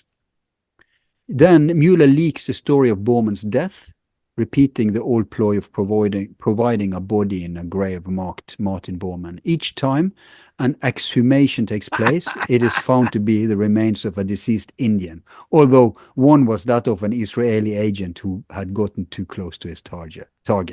Oh, that's so it's all cloak and dagger still, man. Well, that's like Hitler with the Russian chick, right? Yeah, yeah. 1970, the Tobit documents appears, revealing Werner von Braun involved in the JFK assassination. Werner von Braun, of course, you know, from NASA, Nazi from NASA. What? If the Nazi were behind, I can see why. I think this ties into the moon program too. Remember, they're fighting for space, right? They don't want Soviet and America to cooperate, not if the Nazis are ahead. So what I see I didn't put in the note, or maybe I did put it in, but I didn't mark it. But I want to say about the parallel moon program. You need to know what went on there. Did they or did they not fake stuff? Of course they faked stuff. They had to fake stuff. They wouldn't go out with real footage in the middle of the Cold War, where they were competing with Russia. But they went to the moon. But they didn't go with the Apollo rocket. That was a dog and pony show, according to You think we went to the moon? Yeah, with anti-gravity. We went to the moon with anti-gravity, and so all those launches and that's all just no, I think they're relaunches, but they are following. It's very, you have to read Dark Mission to understand how they pulled it off. First, there was calculations that were wrong. So if they follow those calculations, they would have crashed. But there's indication that they used anti-gravity technology to help facilitate the Apollo program. In other words, they probably already been at the moon. They already had a way to go to the moon. And now they needed to get this Apollo thing, a cover story, or whatever you call it, a decoy. Because if they release footage from the moon, genuine footage, and they release details about the technology, it's not a space race anymore. I mean, the Soviets were almost beating them to it. So the whole idea is that they had to keep it, not because they wanted to fool the population, because they wanted to fool the Soviets. And in addition, if there's Nazi lurking behind the scenes, then you have an extra incentive to cover this up. So there was a parallel space program. This is the thinking. And that parallel space program has survived today. It's called a classified space program. And it's behind most of the UFO sightings in our immediate sky, not those in the outside of our atmosphere, but here. So that's the thinking. And I know it sounds outrageous, but really, does it sound more outrageous than the other stuff I told you? And you have to go to look at the sources to understand why it's plausible, all the evidence for it. And it involves Nazis. It involves the Nazis in NASA. It involves the Bell, all that stuff. So it's a deeper story here. So I think both are true. I think we did fake the moon stuff, but I also think we went to the moon. Again, you have, like, for example, you see it in the ancient alien thing. Either man started as a cave dweller and had a straight way up until today. That's the mainstream belief about man's history, right? Or there was ancient astronauts. That's for those who doesn't believe the ruling narrative. And in between, the truth, that there were ancient human civilizations. That's how you cover up for that. And this is how they are working this all the time. So they did it with the moon program too. All right, so let me ask you. You say that we went to the moon, but then a lot of it was fake. Is any of the footage real? Anything that we've seen? It's so all that's they're not willing to give us any of the real shit? The reason I believe it's all fake is that there was this Mexican photograph director, Jose, what's his name? He made some stunning movies about the moon, where he showed how the moon really looks. It's full of colors, man, and full of, by the way, weird structures and stuff. One of the movies is called, I think they call The Living Moon. 3 movies. All the footage is brilliant. And what he did what nobody bothers to. He took original things that we have real photos of the moon, right, from satellites and other stuff, and he defiltered, because they put this gray filter on the stuff, so everything, same with Mars, they're trying to like make everything look nothing to see here, move on. And so he just fixed those filters, and then you see what the moon really looks like, and it's stunning stuff. There's a whole episode for you just discussing the moon. We could, but we have to move on. So yeah, I don't believe the footage of astronauts on the moon is real. No. Anyway, Evita's body is stolen again by Italian fascist. And a Paris investigator reports that Bormann is a wealthy man, could easily escape from the confines of jungle life if he wanted to. This is already in 1970. This is the year you were born, isn't it? Sam? What year? This is the year you were born? You were born in 1970? No, I was 72. Ah, okay. So the world was full of strange men who could flee, who could buy privacy. Interpol's files are stuffed with reports tracing the movements of Nazi funds and the business enterprise they finance. Quote, I cannot march into a foreign country and arrest a man I know is the former Inspector General of Nazi death camps. He is no longer Herr Richard Glucks, you see, but Senhor something or other, a citizen of that country and entitled to protection. Our only hope is publicity. And it is only in recent times that we have been able to get information out of the secret police files of the Latin American countries that conceals these devils. They spent a lot of money buying citizenship. They spent a fortune corrupting their new governments. As they say in Bolivia, this country cost us enough. We'll kill anyone who tries to sell us out. The famed Nazi hunter Simon Wiesenthal naively travels to Buenos Aires thinking he could find Bormann and take him, only to discover he is protected from seizure as the money and investment he guards for those he has benefited are grateful. He is told in no uncertain terms by the local Jewish leadership to cease stirring up trouble and to leave the country, which he did. On a directive from Bormann, Jewish and Gentile bankers and businessmen alike are represented in the management of German Argentinian firms, as well as in other West German corporations in Brazil, Chile, Bolivia, Paraguay, Ecuador, Mexico. For these reasons, and because he was not personally involved in the Holocaust, the Mossad no longer has an interest in the capture of Martin Of course Bormann, they don't. Unbelievable. who they dude. too know is alive and well. Unbelievable. Here's an important thing. In 1970, the Nazis put up their own UN. Their own UN. We call it the Nazi UN. It's called the World Anti-Communist League. And you know who hosts the first annual meeting? Reverend Moon of the Moonies cult. That is so crazy. The so crazy. Unification Church. Yeah. You know about those guys, crazy. right? Yeah, they're all Yeah. here. Yes. Yeah, that's so crazy.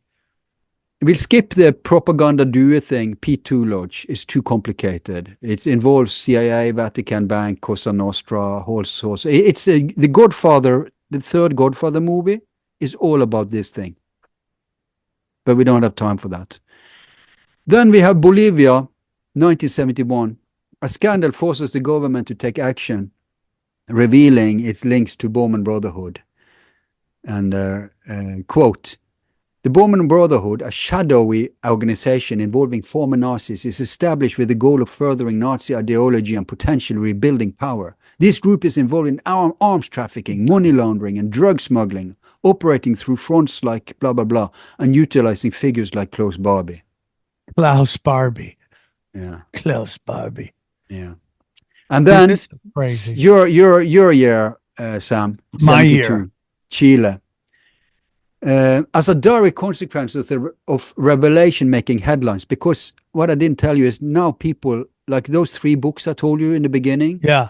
those guys are starting to write articles, becoming these books, and seeding those articles out in 1970, 71, 72. So now everybody's starting to hear that Bormann survived, okay? Bormann's profile, paranoia spreads, and a secret Nazi conference is held in Santiago with the aim of replacing Bormann as administrator of the enormous war fortune. The conference was arranged by Captain Hans von Gerstein. Bormann was himself present, and the Chilean secret police monitored and eavesdropped on the entire session. This was the last time Bormann was seen in public. Then you have Paul Manning, who publishes a lot of this stuff, and he details Bormann's activities, where he creates and fosters 750 new businesses, mafia companies, financial forthright, laundered Nazi loot, former SS sympathizers are given seats on these boards. That answers your question in the beginning. So they are still actively seeding these people these companies with their people. And unscrupulous Zionists are recruited as senior board members in these companies to camouflage the Bormann network's Nazi origins. That's how you do it. Unbelievable. That's like Anna Kasparian working on the Young Turks. You're like, what the fuck Being are an you Armenian? doing? Yeah. Oh, hey, I didn't know. Now she's going off on it. It's like, too late, bitch. Yeah, although there are Armenian living in Turkey as Turkish citizens. Well, I'm from a village, Van, that is in Turkey. You from Van? Well, my descendants are, yeah. Because the Kurds try to claim that city, but it's really an Armenian city. You can hear it in the name, city right? In Turkey. It's like in Yerevan, Van. Yeah. Yeah. It's and I think it has another city there called Batman. Did you know that? Yeah. Neighbor city. No, I didn't know that. Batman. I think they say Batman. Batman. Okay. 73, Chile. Coup. Pinochet. They execute in 9/11, of course, right? They set up Colonia Dignidad. That's the one I told you about. And circa 800 Nazi colonies similar to those existing in Argentina and Paraguay are set up all around the country. We already heard about this 555 thing for Bormann. Under the leadership of SS Commander Walter Rauff, who controlled the Nazi faction in Chile, Mengele controlled Paraguay, Bormann controlled Argentina. So Colonia Dignidad makes headlines because it was not just a place where they... Dignidad, the dignified colony. Well, it was a camp for pedophile, torture, murder, pedophilia activities. Yes, I've heard of this place. It was a cult, brainwashing cult. And when they made a blockbuster Hollywood movie about it, they didn't mention the Nazis. Of course they did, these fucking scumbags. Yeah. Oh my God. This is We're getting closer to our time. We're almost done, guys. Then we have in 73, as the public is becoming aware of Bormann's survival, Willy Brandt's German government in collusion with CIA acts to end for all time the speculation that Bormann is alive. It holds a press conference in Frankfurt declaring that he died in Berlin in 45. It displays a skull alleged to be that of Bormann, which conveniently emerged in Berlin a year earlier when all the articles started to come out. However, there is one problem with the debunking, and that's that it was proven many years later, though, but it was proven that the skull contained red soil, which doesn't exist in Germany, but which is typical for Paraguay. And also that the teeth had 9 more fillings than Bormann had. But even if that was Bormann's skull, it shows that he lived in Paraguay, because he wasn't in Paraguay before 45. Well, and correct me if I'm wrong, but the dental records were recreated from the memory of the dentist, right? It's not like they actually had the records. They were. I read that he had to recall what his teeth look like, which to me is just. I mean, yeah, but wasn't that Hitler though? I forgot. Oh, perhaps. Perhaps, maybe. Either Bormann or Hitler, that was the case. Yes. But either way, I mean, just ridiculous that you would expect the dentist to remember the teeth. Wait up, Johnny. When they talk about them knowing like how his teeth were, that's all off imagination. No. But dentist? There is one of either Bormann or Hitler. One of them that usually they have like a an X-ray or something. But in that case, it was just based on memory. Damn, they don't say that when they tell you when you read about it. And to this day, there is no whatsoever, nothing, zilch, zero, nada, physical evidence of Bormann or Hitler dying in 45. They used to claim there were evidence, but that all the evidence have been debunked. Is there evidence for the opposite? Yes. In the books I cited, you will find even pictures of them, man. Even pictures of them. What more do you want? So let's read the last part here. The London Daily Express declared the press conference a whitewash, that it was Bormann's passport to freedom in perpetuity, and it's true, forever freeing him from harassment or capture. The European press revealed that a deal was made between representatives of Bormann's NSDAP in exile and the German government. By so doing, the government sought to free itself from the unending pressure of continuing to search for Bormann. As a result, I remember he financed them. As a result of the announcement, Bormann was, with worldwide trumpeting, declared dead. Dr. Gauff, state prosecutor for Hess, removed the official warrant for Bormann's arrest and the reward of $36,000 for his capture. Because as long as that was out there, he wasn't safe. Now everybody was off him. Embassies and consulates were directed to ignore future reports about Bormann alive. If anyone is arrested on suspicion that he is Bormann, we will be dealing with an innocent man, is the orders they got. So, but he didn't live long to celebrate it, because we think he died very shortly after. But first, there is another death that's interesting. Perón dies in 1974. In 1987, someone breaks into his tomb and removes his hand, along with his army cap and sword. What? In order to get access to the secret bank accounts linked to illicit Perón-era funds and Nazi gold, as he received billions from Bormann. An anonymous letter is sent to the Peronist party demanding $8 million ransom for the return of his hands. Now, we are led to believe that they rejected this blackmail. Yet the hands are recovered, and nobody is being punished. Okay? So remember, back in the day, for the youngsters listening in here, back in the day, it was all about the hands. Today is the retina and all sorts of high-tech stuff, right? But in those days, in the old school days, yeah, your fingers were your clues to get anywhere. So the Bormann billions, there's a whole war about the Bormann billions in the City of London. See, City of London, Bormann has a lot of economic investments there, but they are run more or less by Zionists. I don't believe they were run by Nazis. So MI6 and City of London are compromised economically. CIA is physically compromised, and Wall Street physically compromised with Bormann companies and physical Nazis. And you thought the City of London was compromised by the that part of Brotherhood? London, which is called City of London, which is just an area in London, which actually is it's just like the Vatican State. People don't know this. Yeah, it's a free state in itself. Yes, not aligned with England, and they are Zionists through and through. Yeah, totally Zionists. So crazy, bro. So crazy. Now, after Perón dies, the real power behind the scene is Reagan. He's an astrologer and political advisor who became a close confidant to Perón. He's also a member of the P2 Lodge, had close ties with its founder Licio Gelli. During Perón's exile in Italy, in Spain, I mean, Reagan became deeply connected with fascist circles, including those around Otto Skorzeny from Die Spin and Permindex. He played a central part in creating and leading the AAA, Alianza Anticomunista Argentina, which was responsible for the persecution of left-wing activists during Isabel's presidency. Reagan controlled much of the political decision-making.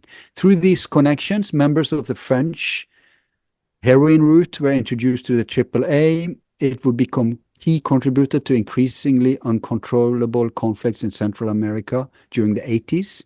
Narco trade,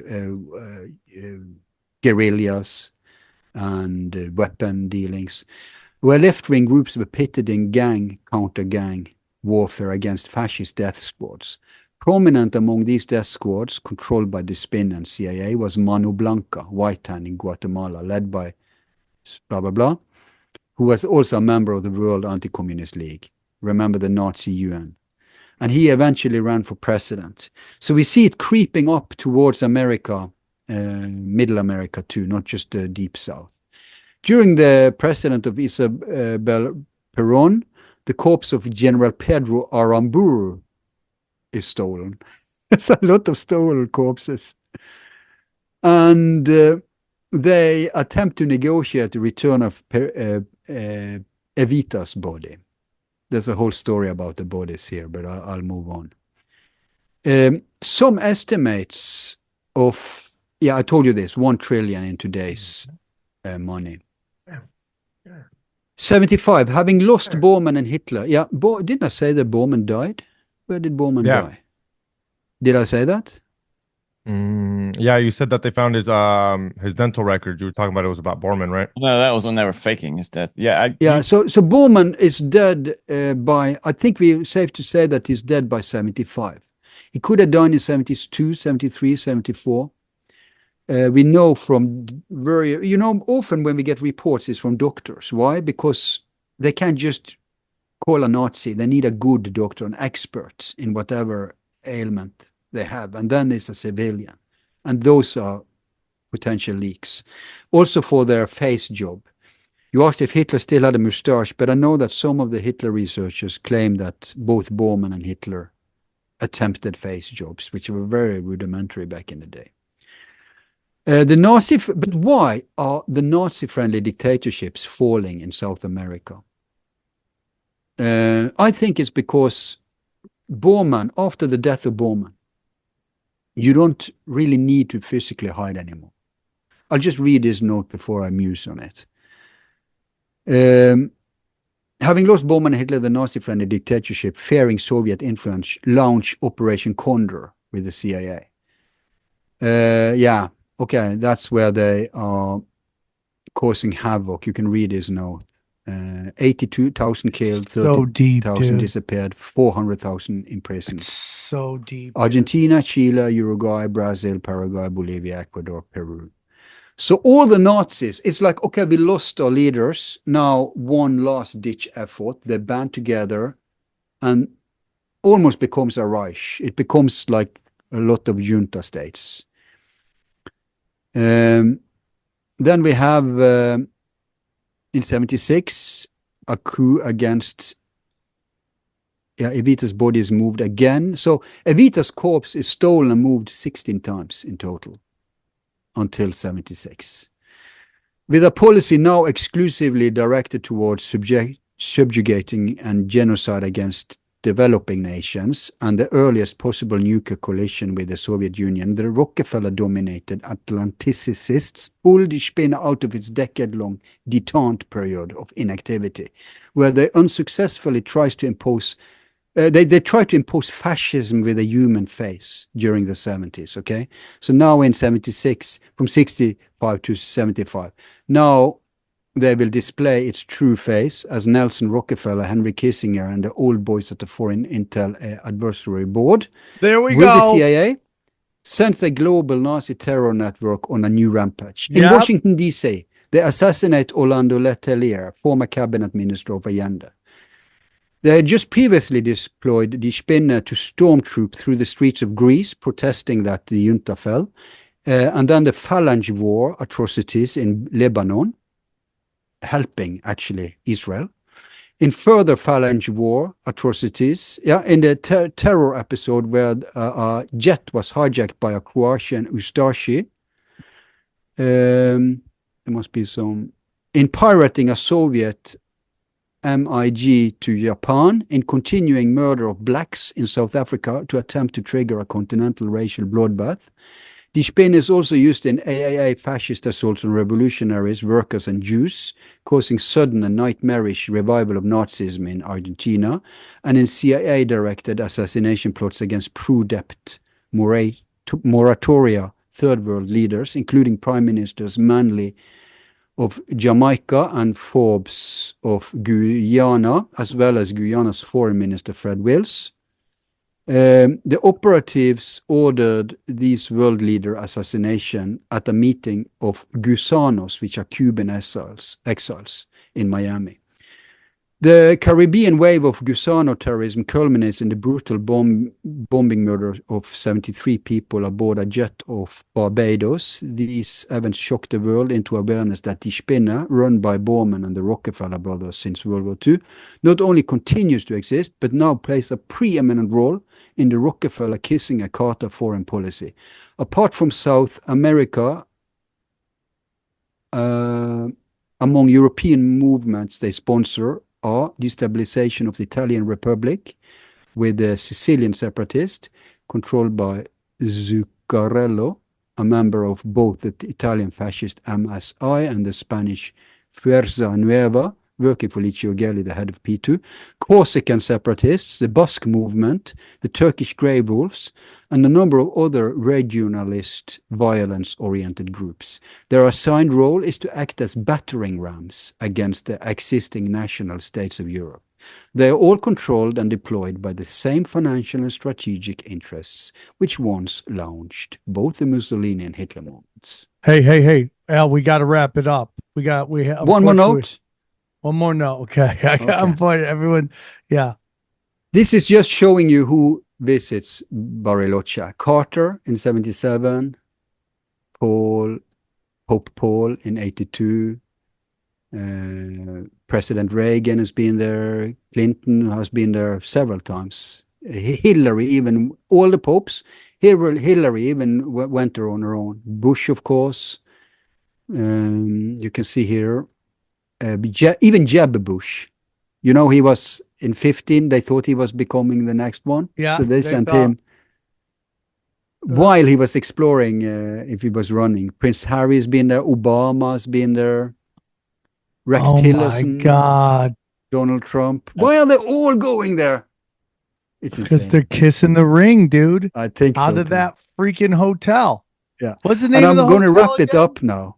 Yeah, by the way, I hope the notes of this is what ChatGTB said. They said it's totally a Nazi International. I fed it all the sources. And, dude, it's great. It's great. We got another podcast. That's why we got to wrap it up. Yeah. Okay. And finally, for people looking at the screen, these are people who has been to Antarctica. Okay, so my final word, what happened to the Fourth Reich? It's still among us. It is corporatism today. I don't believe the new generation necessarily are racists, per se. They are racist in a different way. They think that all the plebs are under them. Are they fascist? Yeah, they're super fascist. But it doesn't matter. They're not going to save Norwegians just because we are blue-eyed and blonde for the most. We are part of the Undermensch now. So it's a huge class of Undermensch. They have the same values. It's not just an economic inheritance. It's a direct board member inheritance. And the sons of the sons of the sons, right? But I do think the Nazis split after Bormann died. I think the economic Nazis went all Zionist, on board with the Zionist, Wall Street, City of London. And I think the more brutal, hands-on Nazis were eaten up by CIA and American Black Ops groups. I think they're also still around in terms of who's having the UFOs. It's not Pentagon or even CIA who's running these UFOs. It's corporations. It's black projects within corporations that are dictating the Pentagon and the CIA. The Pentagon and CIA are working for these people. Yeah, 100%. Yeah. 100%. Yeah. That's it. Al, you were great. You were great. This crushed. This is one last time. What's the name of the hotel? The Lulu? Yeah. I don't know how you pronounce it, but it's written Llao, I think. Lao. I think it's pronounced Chow Chow. Anyone speaking Spanish here? Chow Chow. Yeah, we got a Mexican right here. Right here. Yeah. Chow Chow. That means like dog, right? Chow Chow? Like type of dog. That's what I know as a Chow Chow. The dog hotel? Maybe. I don't know. Starts with an L. Can What's that? The L sound that makes a C sound, like a ch. Yeah, I wouldn't know. No, I wouldn't know about that. It might be a whole different thing. They're like, it's a whole different dialect over there in Argentina. I wouldn't know, honestly. But Al, thank you for coming on. Your 2-part series is probably one of my favorite episodes we've ever done. Fantastic. You let me know that my psychic ability is right, no matter how much Johnny fights it.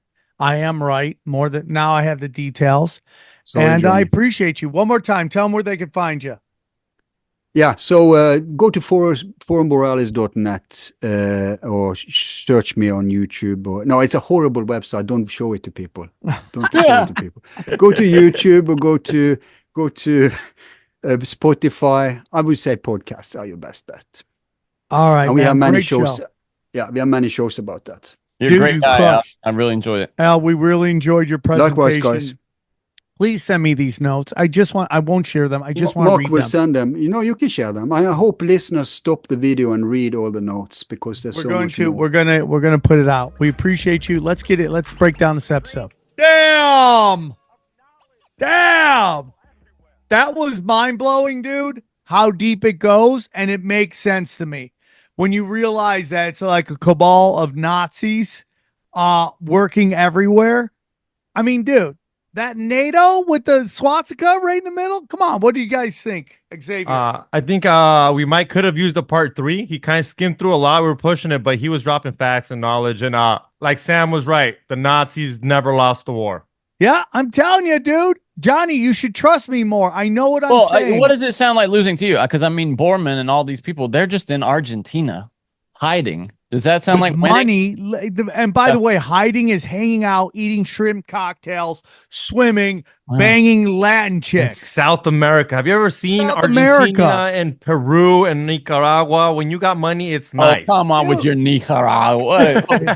By the way, Johnny, can you look up right now a swimming pool with swastika? Some teacher moved into the house I think that Hitler lived in, and that somebody flew over. It's like, you got to change that. I'd be like, no way, bro. This is historical. Suck it. Here. I think I know which one you're talking about. Let me see. Put swastika, Latin American swastika pool. Somebody flew over and cried. Yeah, look at that. That was Hitler's pool.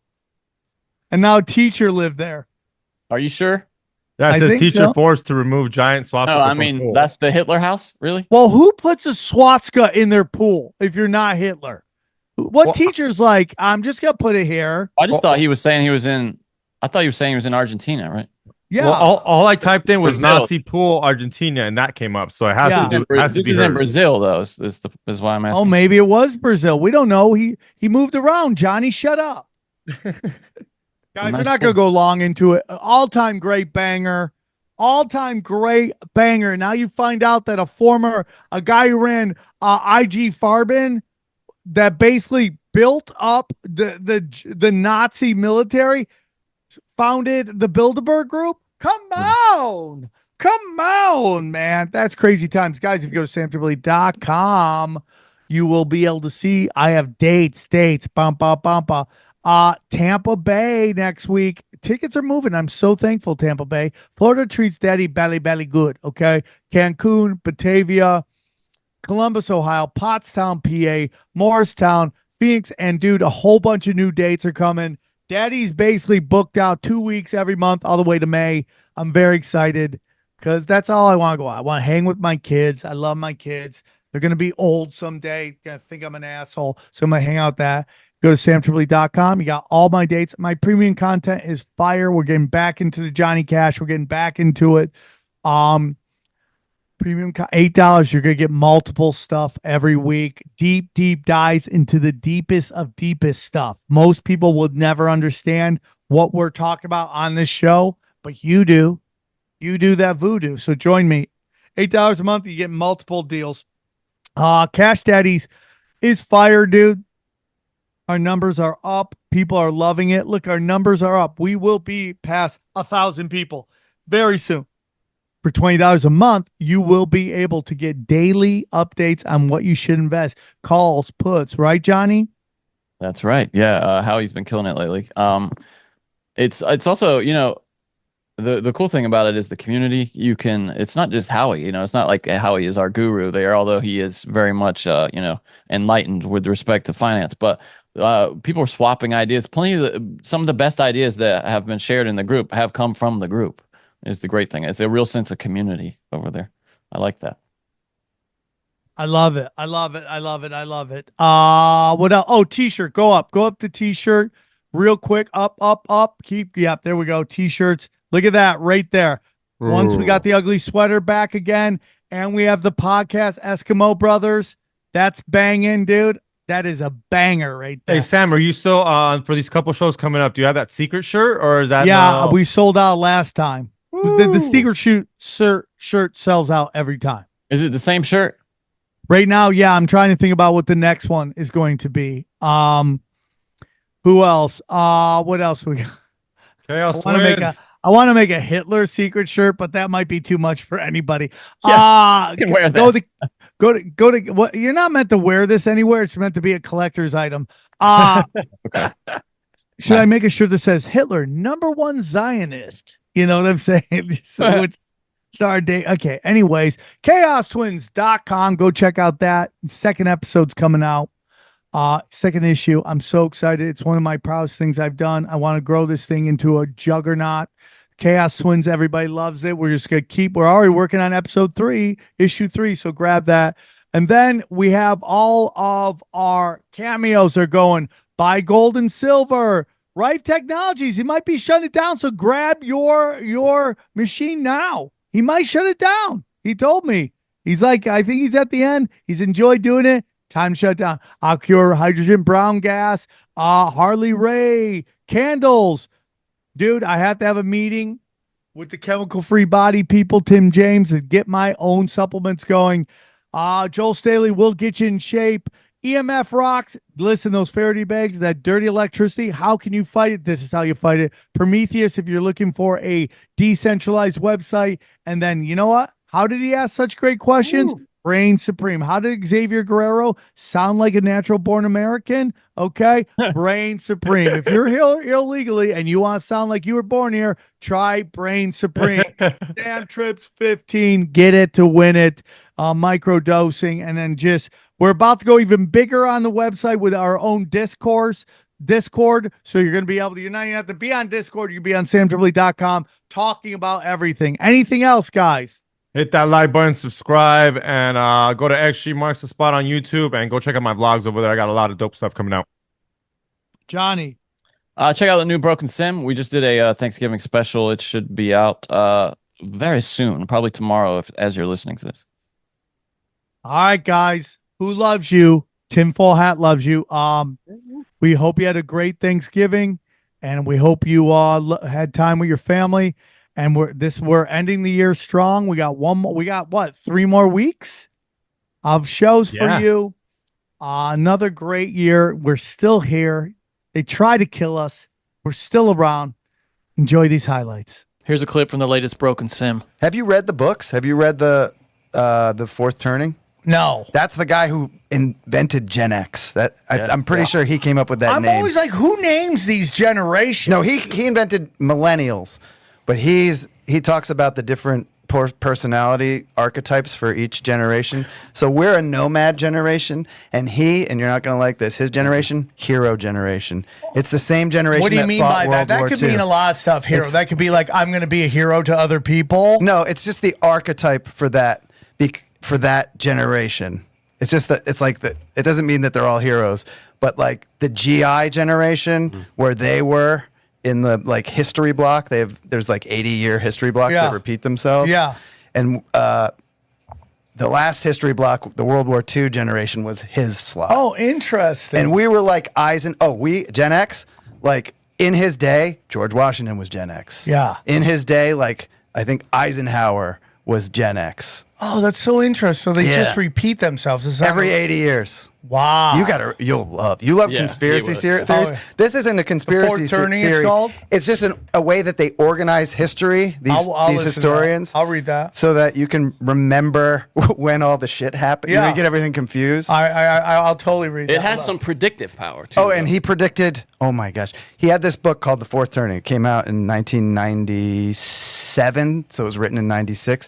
He predicted September 11th. He predicted COVID. He predicted the Ukraine. It's unbelievable. In the back, it's some predictions, and it's oh my God, 5 out of 6 of these came true. When did this book come out? 97. 97. Yeah. I love buying. It'll blow your mind. I was so close to buying a Bible from the 1500s, and I was on it, and it was available, and somebody was on the website at the exact same time and bought it at the exact same time because they thought I bought it. I was on the line when we were going, hey, man, what's going on? I'm trying to buy this. Okay, here, just do it. Okay. He thought I bought, but because I love reading stuff before there was kind of consolidation of everything. Okay. And manipulate. I like hidden history is my favorite stuff. But this comes out in the 90s. That's kind of before they deregulate or they more regulate or deregulate, whichever one it was. Well, yeah, the printing press had a lot more meaning. Yeah, I mean, it was just crazy. But the reason I bring that up because I have this book right now. Somebody told me to get, and it's about the Book of Revelations. Like just these priests were talking about in the 1920s in Germany. Yeah. And already I'm only 17 pages in, and I'm already like, this guy's talking about the mystery schools.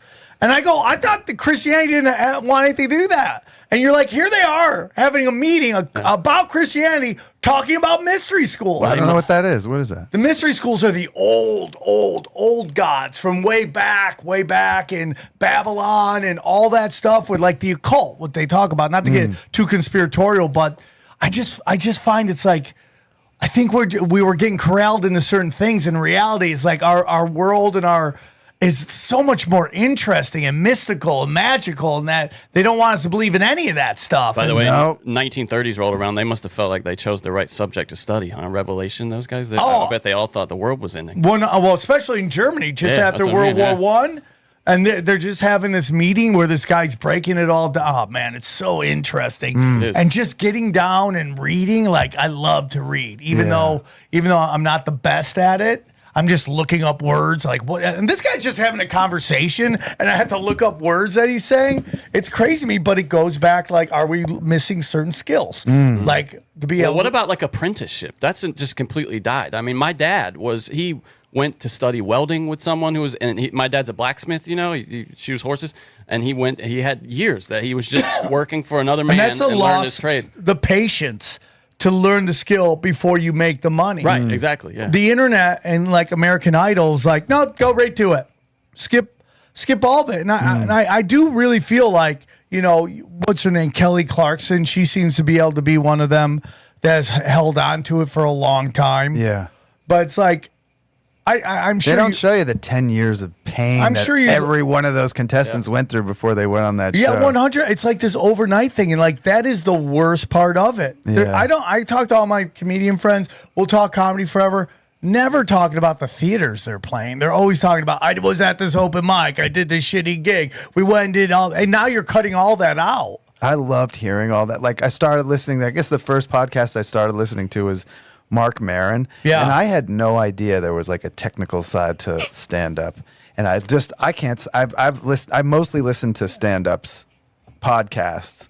And some of them I like better than their work. Oh, I get told that all the time. I love Sam's podcast. I'm not a fan of his comedy. And I get it because my podcast is, I don't know, more. Well, how would you describe it? It's more accessible, maybe? Is that what you mean? No, it's just the opposite of well-crafted, multi-layered dick jokes, which I tend to do.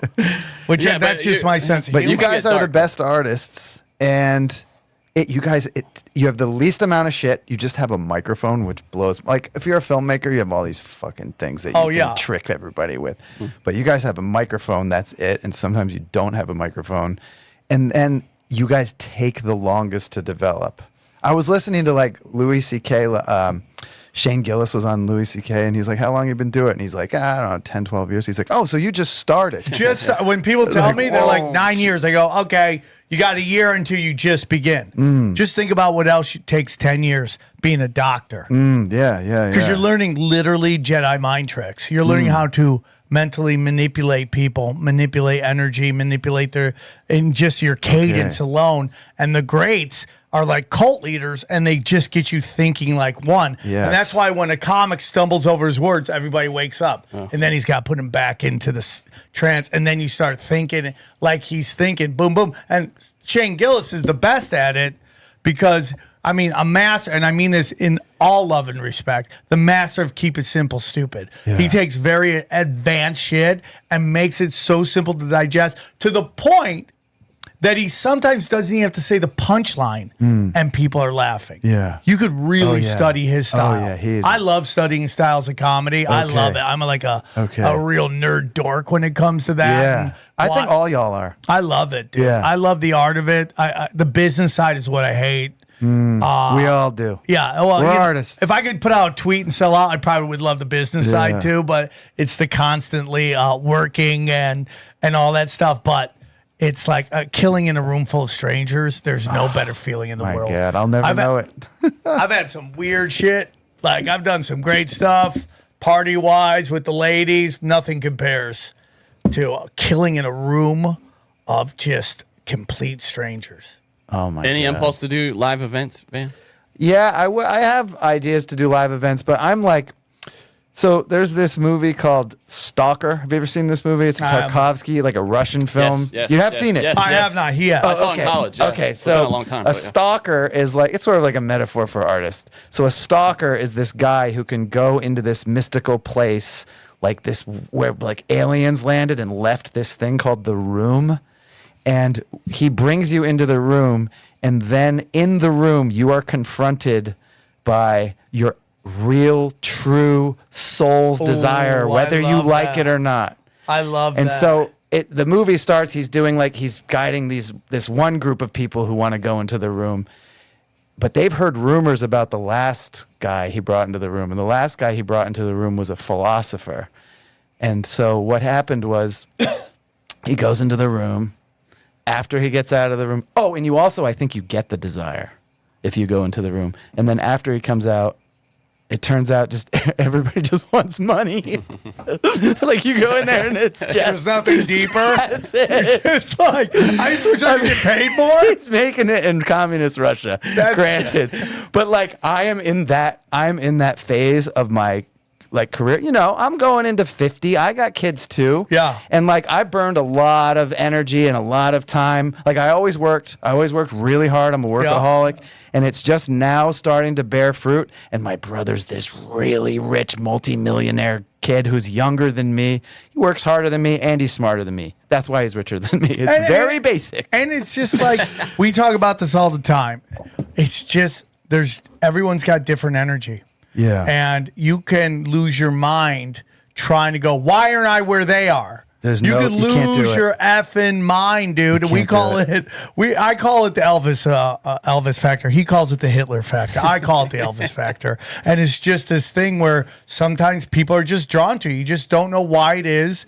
It's just they're drawn and you're on your own journey. Yes. But, and it's your brother, so you love him and all that stuff. I knew a guy who was who's a friend of mine. I love him very much, but he was roommates with Vince Vaughn, and he wanted Vince Vaughn's career. Yeah. And it just never was that. He had a absolutely amazing career, but there's only been like 20 Vince Vaughns ever in the history of cinematography. Yeah. So it's like literally winning the lottery. Yeah. We've all won. We've all won. We've all won. And it's wonderful, but you get focused on what you don't have. My mentor says, "Don't talk about money in public." He says it don't talk about it on my channel because you think about a lot of the people who listen to us. You think about what they're going through. I can't imagine how hard it is out there. Yeah. Right? Oh, it's crazy. It looks, but that's miserable. why I love what you represent, and it's like the skill set you're talking about. Me, I was never going to work in a corporation. Right. It was never going to happen. Yeah. I just can't work in a corporation because there's just this, you got to follow rules that maybe you don't think are the proper rules. And I've always been, from the moment I started doing stand-up comedy, I ran my own rooms and I ran it the way I wanted to because I always felt if the show goes great, everyone's going to take credit for it. If the show crashes and burns, I'm going to take all the blame. So therefore I have to do it the way I want to do it. And my whole thing has always been, I have this show at the Comedy Store called Comedy Chaos, and it's kind of changed the game over there. Everyone's doing what I do, and I'm okay with that because I like to take care of people. And I've always been like, give money away, people will come, and they'll run through brick walls if you take care of them. It's a big thing. Our whole society is based on scarcity. You're always told there's only so much of this, so many days to live, so much wealth, so much opportunity, so much all that, and it's just a lie. It's not real. This is the insane. There's oceans of money out there, oceans of money, and if people connect with you, they will just help you. There's that Bob Dylan line: "Everybody will help you discover what you set out to find." I think you're like with kids, right? Like you always want to be the best dad you can be, but you also have to understand that your child is on their journey. And I feel like as a parent, if you shield your children from trauma, they'll reach who they're supposed to reach. I say that the only thing you really have to do is feed them and protect them from trauma. Yeah, that's what I say. I think children are a blessing, and I think our job is to teach them the skills. If you'd like to hear the rest of this episode, subscribe to Broken Simulation in your podcasting app or check us out at youtube.com/SamTripoli. We deep, homeboy. Aaron, open your mind. Drink from the fountain of knowledge. There's lizard people everywhere. That's some interdimensional shit. Wake up, Aaron. This is only the beginning. Dude, you just blew my mind. Tinfoil hat, tinfoil hat, tinfoil hat.